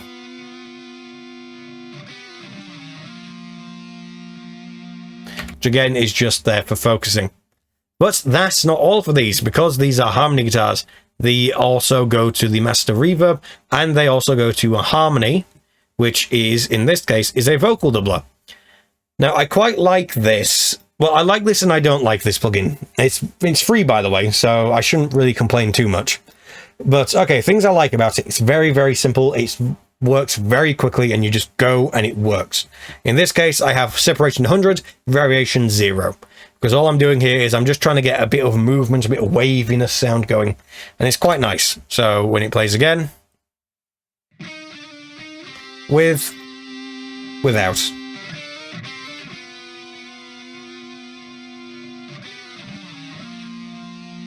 And when I say it's easy to work with, you can just go.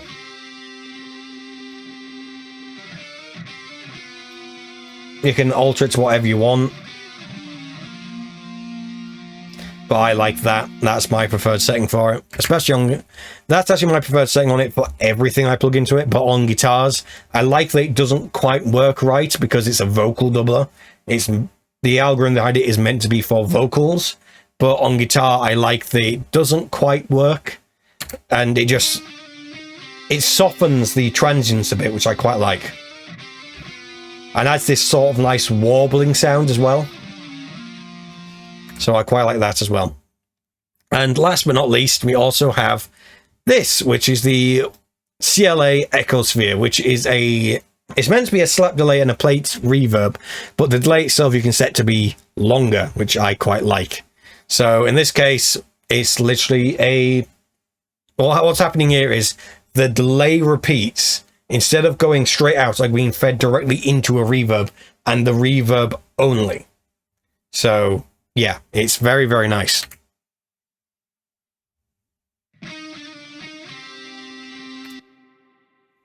As you can hear, there's a lot more reverb than there is delay, but I like it.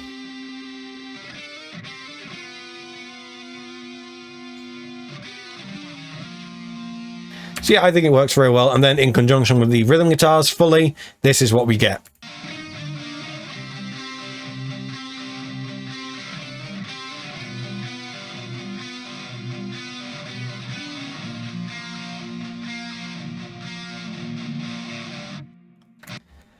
There we go. That is the harmony guitars, and I really like that sound.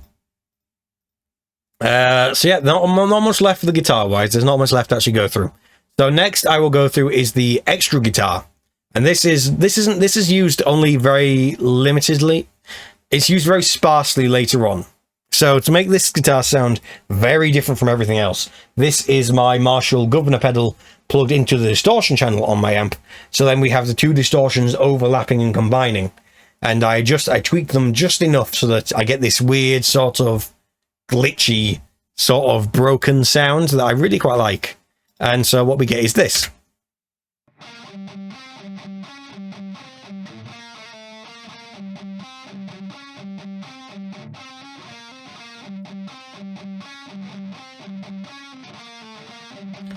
So yeah, it's very glitchy and it's very nice. So again, we have the EQ doing the focusing as per usual. So we get this.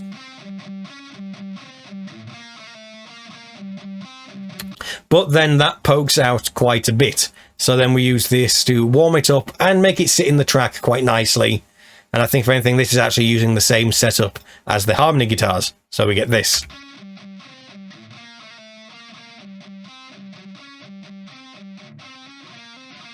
So the idea is we're getting less of the high frequency coming through, but we're still getting that fuzzy low end. So we're getting that nice texture that really sits quite nicely in the full mix. Although, fun thing about this guitar is actually doubles what the bass is playing at this point here. So if I just play just the guitar again,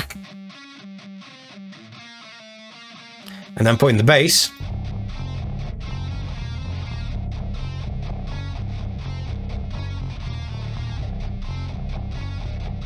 now, the fun thing here is that actually the extra guitar came first, because like I said, I record the bass last. And the reason for that is actually it's an old Beatles trick, where if your guitar and bass are, not the guitar and drums are slightly out of time, if you have the bass play in between the two, then it means that they sound more together and more like it's intentional. But yeah, basically it fills in the gaps in timing and everything, and helps define a groove in all the song. But that's what that's there for. Yes, the reason the bass actually plays something different, and again, the bass actually also plays something different in this first harmony thing. And with this, I'm bouncing off the low B string, or A in this case, and that's just to add a bit of differentiation, just so it's not just playing the chords. And this extra guitar here, what this is actually doing is technically harmonizing with the harmony guitars. So if I put all these on and you have a listen.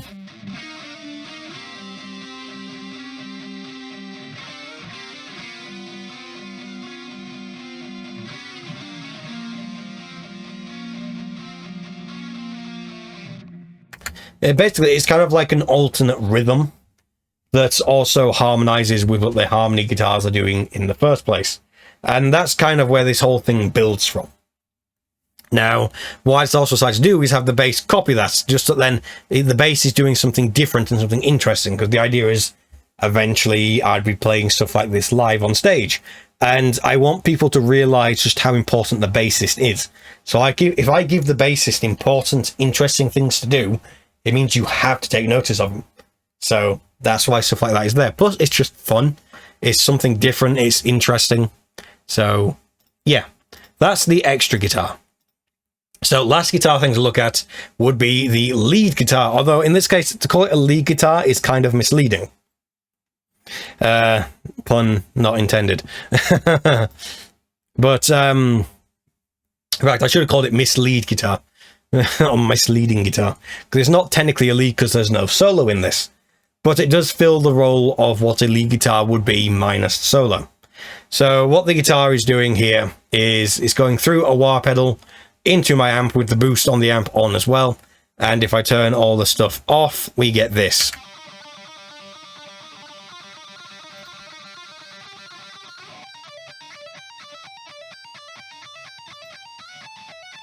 And then put the global reverb on, just again, so you've got that little bit of ambience to it.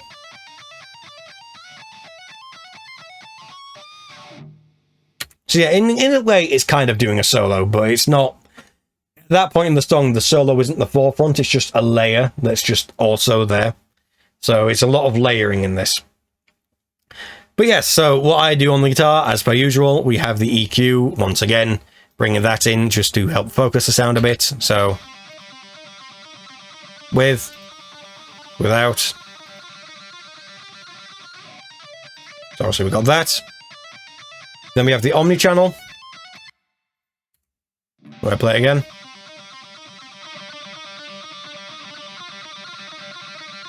And again, that's just dealing with a lot of the highs. Bumping up some of the mids again, got the Neve trick again, taking out the lows. A lot of saturation. Doing quite a bit with actually the de-esser here. We're getting rid of quite a lot of the mud and the horrible frequency around 7 kilohertz, which I didn't like. And here around about 400, just again dealing with the guitar mud and EQ and a little bit of compression, again, just to get that stereotypical sort of highly compressed, highly saturated lead sound. That's what we're going for here. And then, as per usual, this favorite plugin of mine on guitar. In fact, I think this is pretty much on everything at this point. And yeah, again, doing the same thing again. More cutting than boosting. 30 Hz trick. 16K, enough boost so it cuts through nicely in the high end. And yeah, it's pretty good. But as per usual, on the lead, we have extras. So first up is the delay. So the delay itself I use for my leads is the replica delay on a vintage darkness setting. So it's a dark delay set around about 3 kilohertz, so it's very much off 3.3 kilohertz rather. So what I'm doing here is very much a case of I'm cutting off the high end just so then the main guitar can poke through in the high end, and instead the repeats just become darker and darker and they get out the way, basically.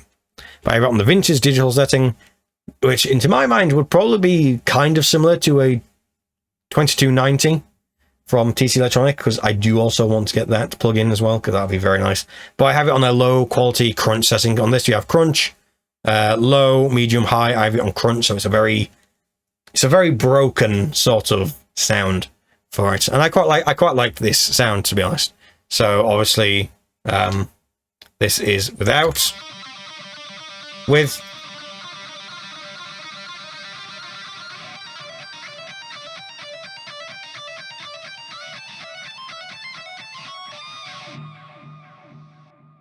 And as you can hear on the delay, I've set on ping pong. So what that does is it goes from one side to the other, and the repeats ping pong, as the name suggests, from one side to the other. And what that does is it leaves the center open for the guitar itself, but the ping pong just goes from side to side to side. Other options you also have on this is you have ping pong, you have normal, or you have wide. Normal is just normal, what you get in is what you get out. Wide, what it'll do is it'll offset one side ever so slightly to the other, so it means that if you put in a mono signal source, it'll sound slightly wider, and that can be good for vocals and stuff. But I like ping pong for lead guitars, just because it sounds very nice. The other thing I have is a mod. By that I mean modulation.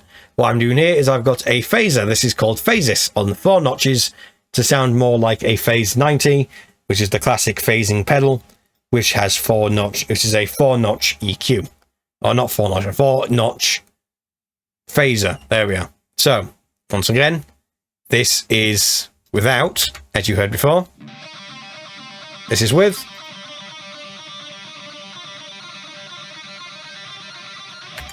It really helps it stand out, because against the rhythm guitars, all they're doing is they're just playing.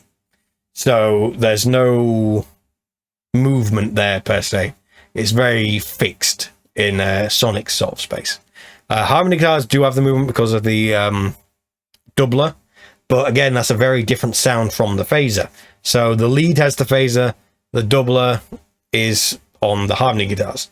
And if anything, what this phaser kind of does on its current setting is very similar to when I have my Phase 90 on a lower setting, but I also have a chorus as well that I have in the effects group of the amp. So those two together, to me, sounds kind of similar to this, which is why I kind of like it, and I tend to use it a lot for my lead sound. So it's very, very nice. I very much like it. And yeah, that's kind of everything. The only other thing is at the start of the song here, where I don't actually, well, I do harmony notes, but never actually pluck any of the strings. So you get this interesting sound going. As you can see, as you can hear, making full use of the wah. Really making sure I get lots of feedback and all that.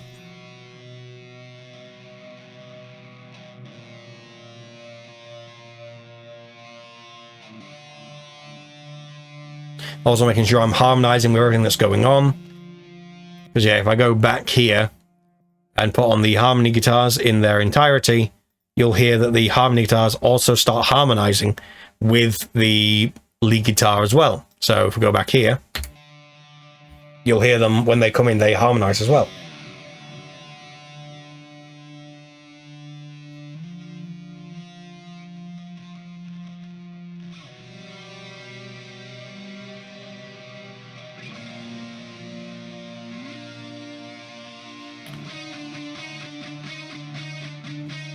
But the lead guitar is still going on in the background. We mute those.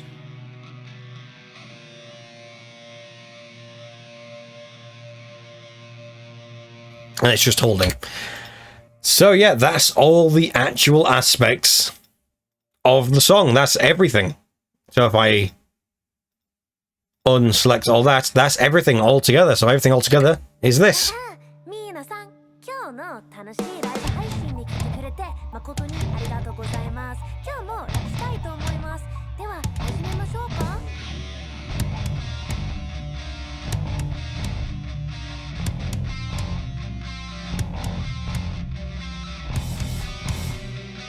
So now you can get an idea of how everything builds together.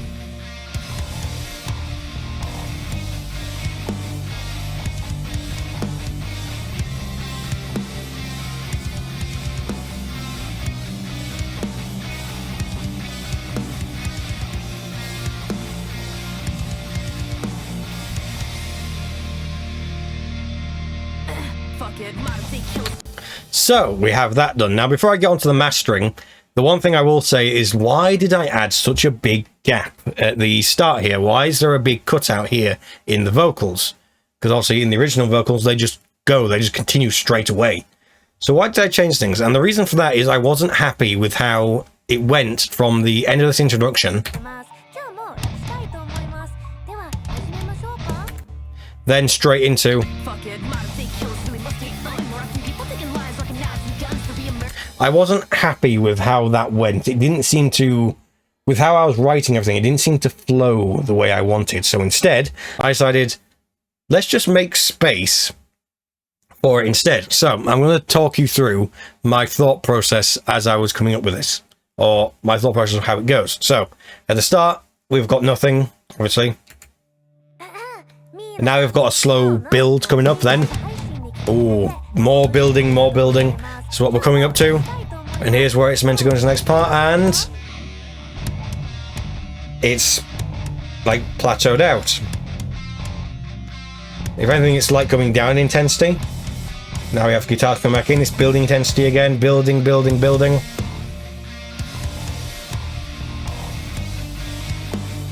And then we get into this sort of, I don't want to say laid back groove, but it's not as intense as what the rest of the verse is.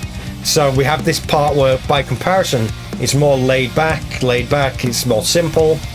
Then we have this, what I actually refer to as like the big grand moment, the I suppose I'm saying like the glory chord. You know, like the idea of like, it's like the heavens are opening, and it's like, I don't know, some biblical thing. Just, you know, like that sort of thing. That's what that is. That, and then, so again, we've hit a very sort of slow. It's just, yeah, fast, and I feel like that hits so much harder because we've got this relatively, in comparison, granted it's all the same tempo, but the phrasing is so much slower here, and it builds so much more and evolves more from this initial idea, that when it comes to this faster part, it's more earned and it fits better. That's why there's the gap there. So again, playing again just from about here.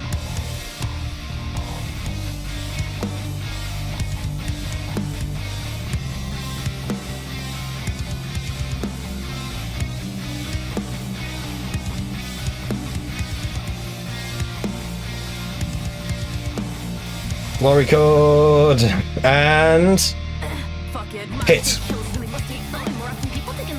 There we go. That's why that is how it is.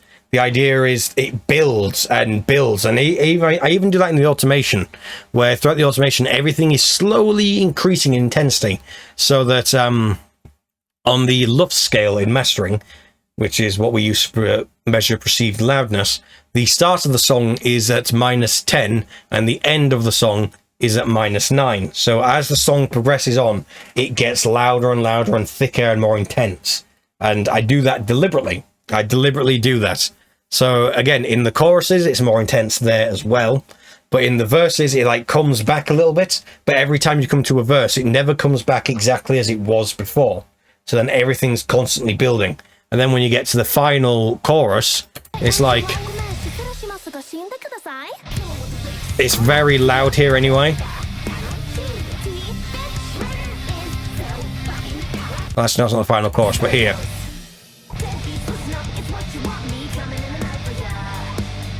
It's very loud and stuff, so it's very, like really high energy sort of thing. And then we come to the final verse, or final chorus, and here it's the exact same thing, but I've layered on just more layers, really to push it as hard as it'll go.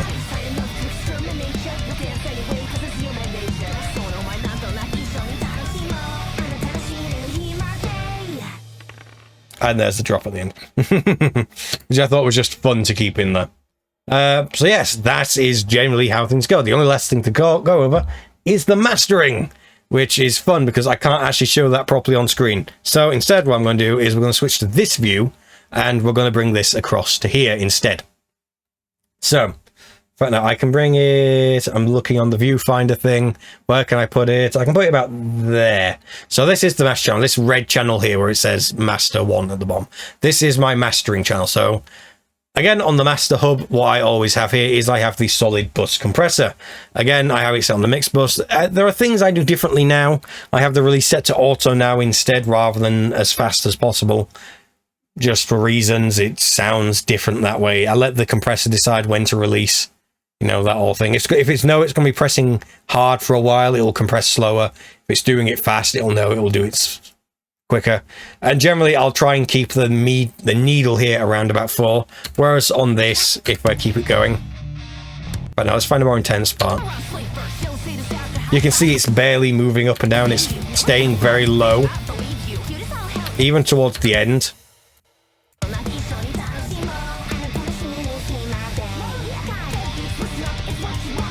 Normally I'd have that bouncing around for a lot more right from the start. So there are things I do differently now, but this is the settings I have it on now. This is the settings I had it on for this, rather. Just so you can understand what I did for this. But there are things I would do differently. Different ways to optimize it. If you have it so it's pinning up around about 4, it will mix and glue everything together a lot more concisely. And if you have the release again on auto, it means that you're not having to worry about the release anymore. It's just it will take care of itself, basically. So, following from that, we go into this for a bit of color. So this is my, again, the omnichannel, yet again. What this is doing is it's adding a bit of saturation and a bit of EQ. And the EQ is on the Neve thing, as per usual. And we're just adding a few more odd harmonics just to warm up the sound a bit. Trying to give that sort of tape, that tapey, valvey sort of feel to the sort of mastering process. That's what we're doing here. So again, without, we'll just find somewhere good. Without, with. I can see we're boosting up the volume just a bit as well. So then next we come to this, which is once again, as I always say, the Make It Better plugin. I have it set on the whole mix setting just as default as it usually is. For some reason, that always gets set to 54.7. I'm never sure why, but it sounds good regardless. So I'll see without, and now with.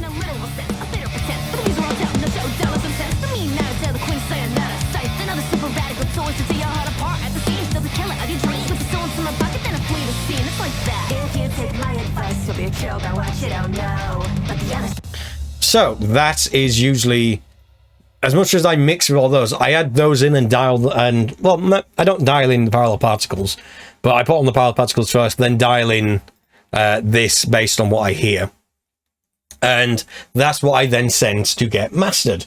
Now, yeah, that's the fun thing. That's the fun thing. So usually when I mastered this, I used Adobe Audition, which you can see down here, Adobe Audition.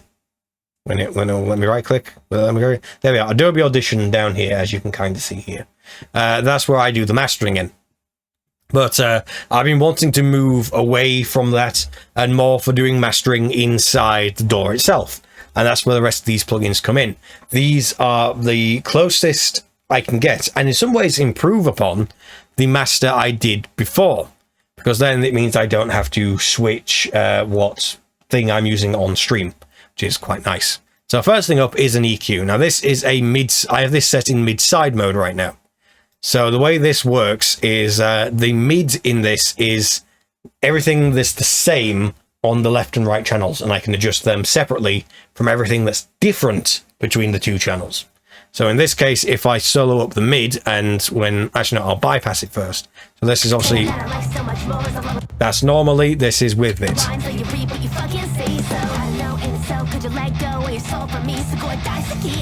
You can hear how, like, it, especially on headphones, it feels like the high end just opened up more, like right in the, like, beyond what your headphones can actually be and where they are. And the bass just felt like it got lower.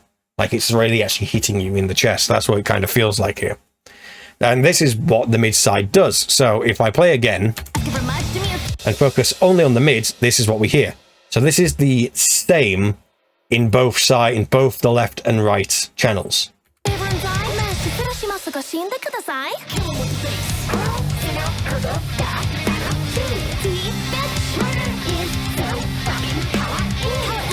So, but now if we go to the side, keep in mind this is going to be mono as well, but these are the differences you hear between the two stereo sides.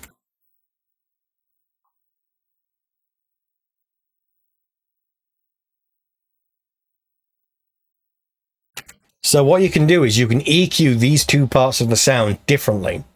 So then the things that are different go a bit higher, and the things that are the same, you can get a bit more of a bass boost going.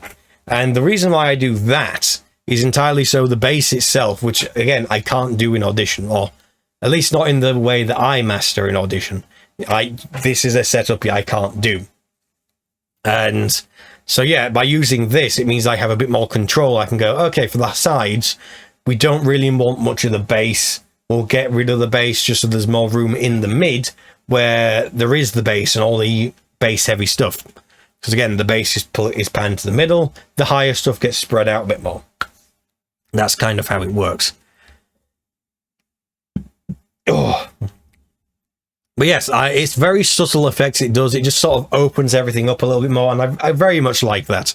So that's why I use this, and I actually much prefer this to what I was doing before. So next on the list is this. This is the Drama. This is the Drama plugin, and when I did this last time, I dropped that down to 30 because I know I liked that more. 30 was much nicer. So yes, what this does is this is basically a mastering processor, as it says here, intelligent mastering processor by Drama, and it's created by Softube, because again, I like Softube. They do good stuff. Yeah, I like Softube, Native Instruments, and Waves. They do good stuff. They do good things. There are other companies I like as well, but they're like the big ones, which I look at first. So yeah. But what this does is it just adds a mastering compression style, and you don't get full control of it, but you can choose the style you want as part of it. So you can have clarity, clarity 2, neutral, gentle, or more air, or you have an air control here you can add in anyway for a bit more high frequency sparkle, which you generally kind of want anyway when mastering. Well, it kind of depends, but I like it anyway. Then you have D-Rumble, Punch, Wide Mix, I mean sort of vocal enhance. And I have it just on neutral because I kind of like how it sounds, and at 30%, I like how this sounds. So this is how it sounds obviously without. With. Oh, you didn't run out of power, stop being a pain. Without. No, you didn't. No, you didn't. Stop being a pain. It's not liking me, is it? But okay, if I leave that on. Okay. Stop being a pain. So yeah, that's what that does. You kind of heard a little bit what that does. So yeah, there's that. Now we have the stereo width. What this does is just takes that mid-side thing again and just makes the side a little bit louder and reduces the mid ever so slightly. So what this does is it just pushes... it just makes it sound a bit wider, really. It makes it sound like the guitars are further out than what your speakers can actually do. So that's what we're doing here. So it sounds like this. Then without. This isn't something you necessarily will notice straight away. This isn't tonal, this is positioning more than anything else. So that's what all that's doing. And again, normally before I'd have that set up a little bit wider, but because I'm pushing it out on this a bit more due to the high frequencies on this, it means I can get away with less on this. Normally I'd have it about 120 on previously, 120 to 123, whereas on this I can dial it back a bit more because I don't need to, because I'm already pushing it a bit anyway. And then next here we have the maximizer, which... basically, this is just a limiter. What this is doing is it's saying, hey, above this threshold, you can't go any more. And the top ceiling I have at least set for the stream is -1. In reality, I'd have this set to -0.1 just for a good clean release and for it to be as loud as possible. But in the case of, for the stream, I have it set to -1 just because. So obviously without. With.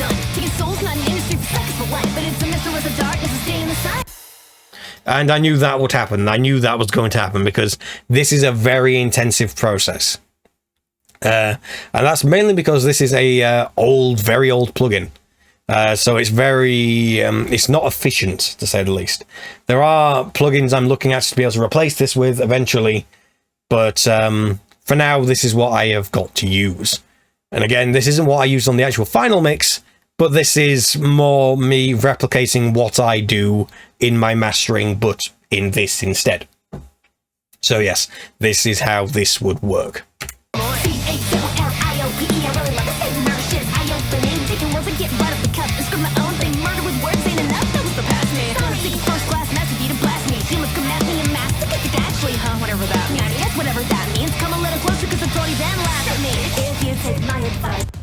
In fact, actually, if I remember rightly, it might even be that I usually have this down closer to like -6 sometimes. Actually, no, it wouldn't be, because normally after that I would normalize, and then I'd actually do like 2 dB, so it'd actually be more closer to, let's say 2.5. That sounds right.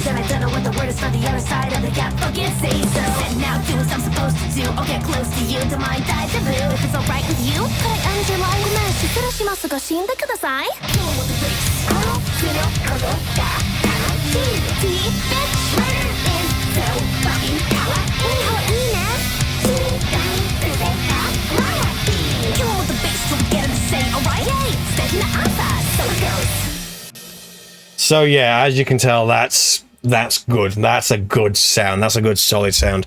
And this things are going wrong. Things are going wrong. My iPad's about to die. Things are going wrong. It lost connection. I'll give it a second. They're doing it. No, it's being a pain. It's being a pain. Oh well.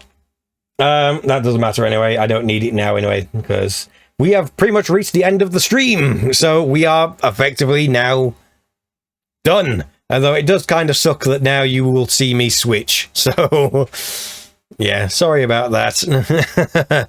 So yes, let's switch back to the just chatting. So yes, I do hope you have enjoyed this quite a bit. It's been a lot of fun. It's been a lot of fun going over this again. I'm glad I could come back and actually do a better version of, well, all this, because I wasn't, well, as I said, when I listened back to what I had before, I wasn't happy at all. In fact, actually, I'm just going to, just so we can get rid of that message there, I'm just going to refresh the chat box. There we go. just to get rid of that, just so we don't have the mod message there. Although shame on you, WG Fran 200111. That's very clearly just a fake thing anyway. But shame on you for posting a link. Although it'll be interesting what the actual thing was. That'll be interesting. That'll be interesting to see. But yes, regardless, I do hope you have enjoyed this little breakdown of everything I actually do. This is just, again, this has been a look at just one of the songs I do, and I've managed to do it half an hour quicker this time, which is quite nice. So half an hour less talking, because my voice is really dry. Thank God for the drink.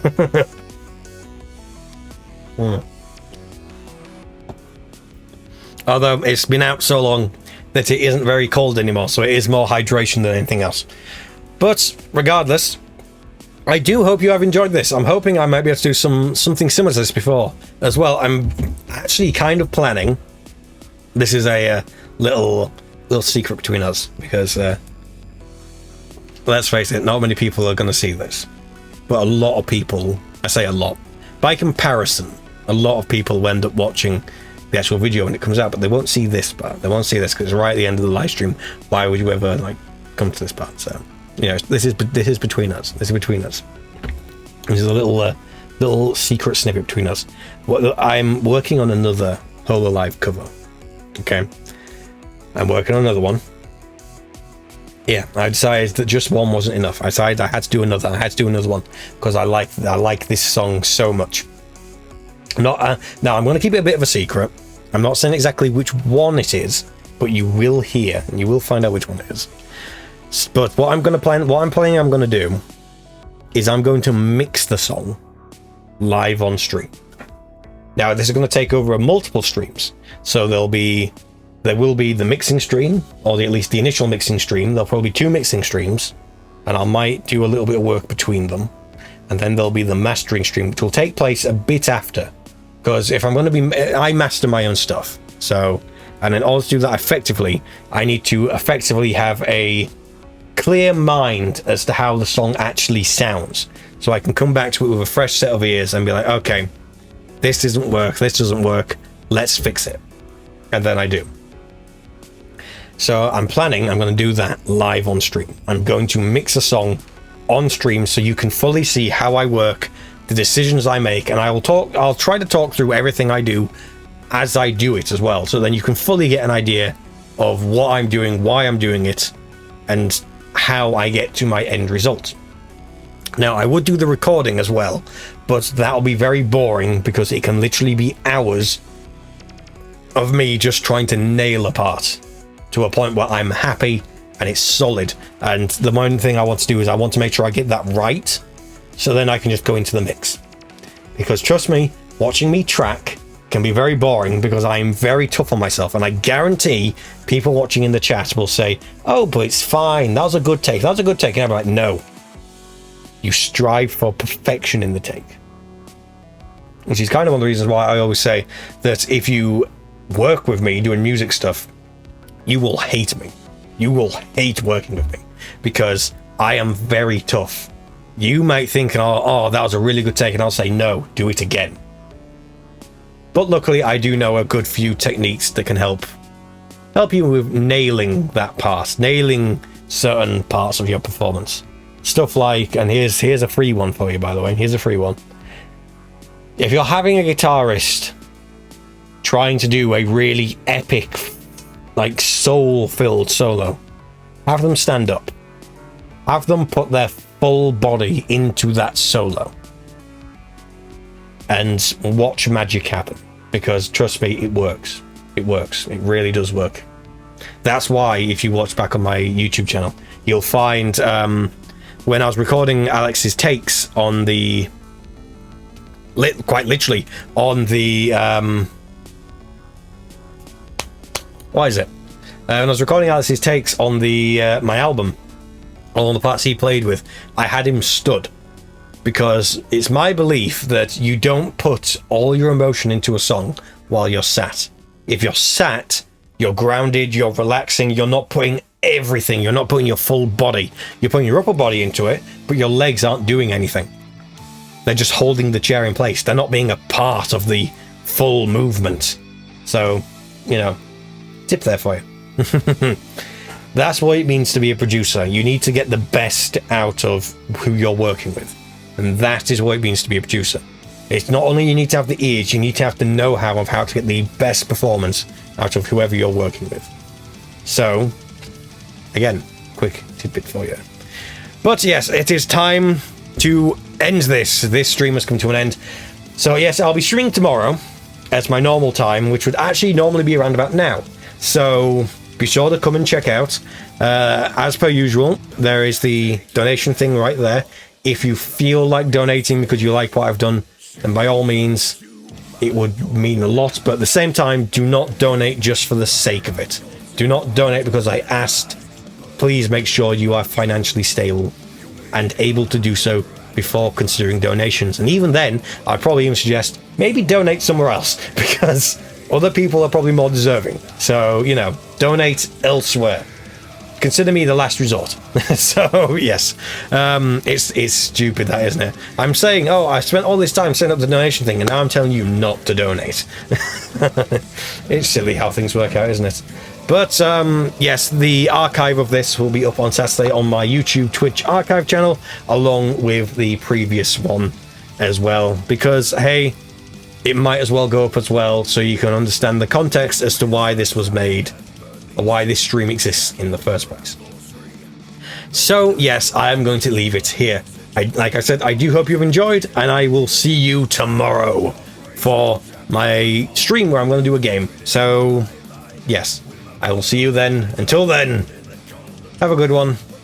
Keep hydrated, keep cool, especially if you're in the UK in this heat, or even anywhere. If just look after yourself, okay? And I'll see you next time. Until then, stay metal. Goodbye.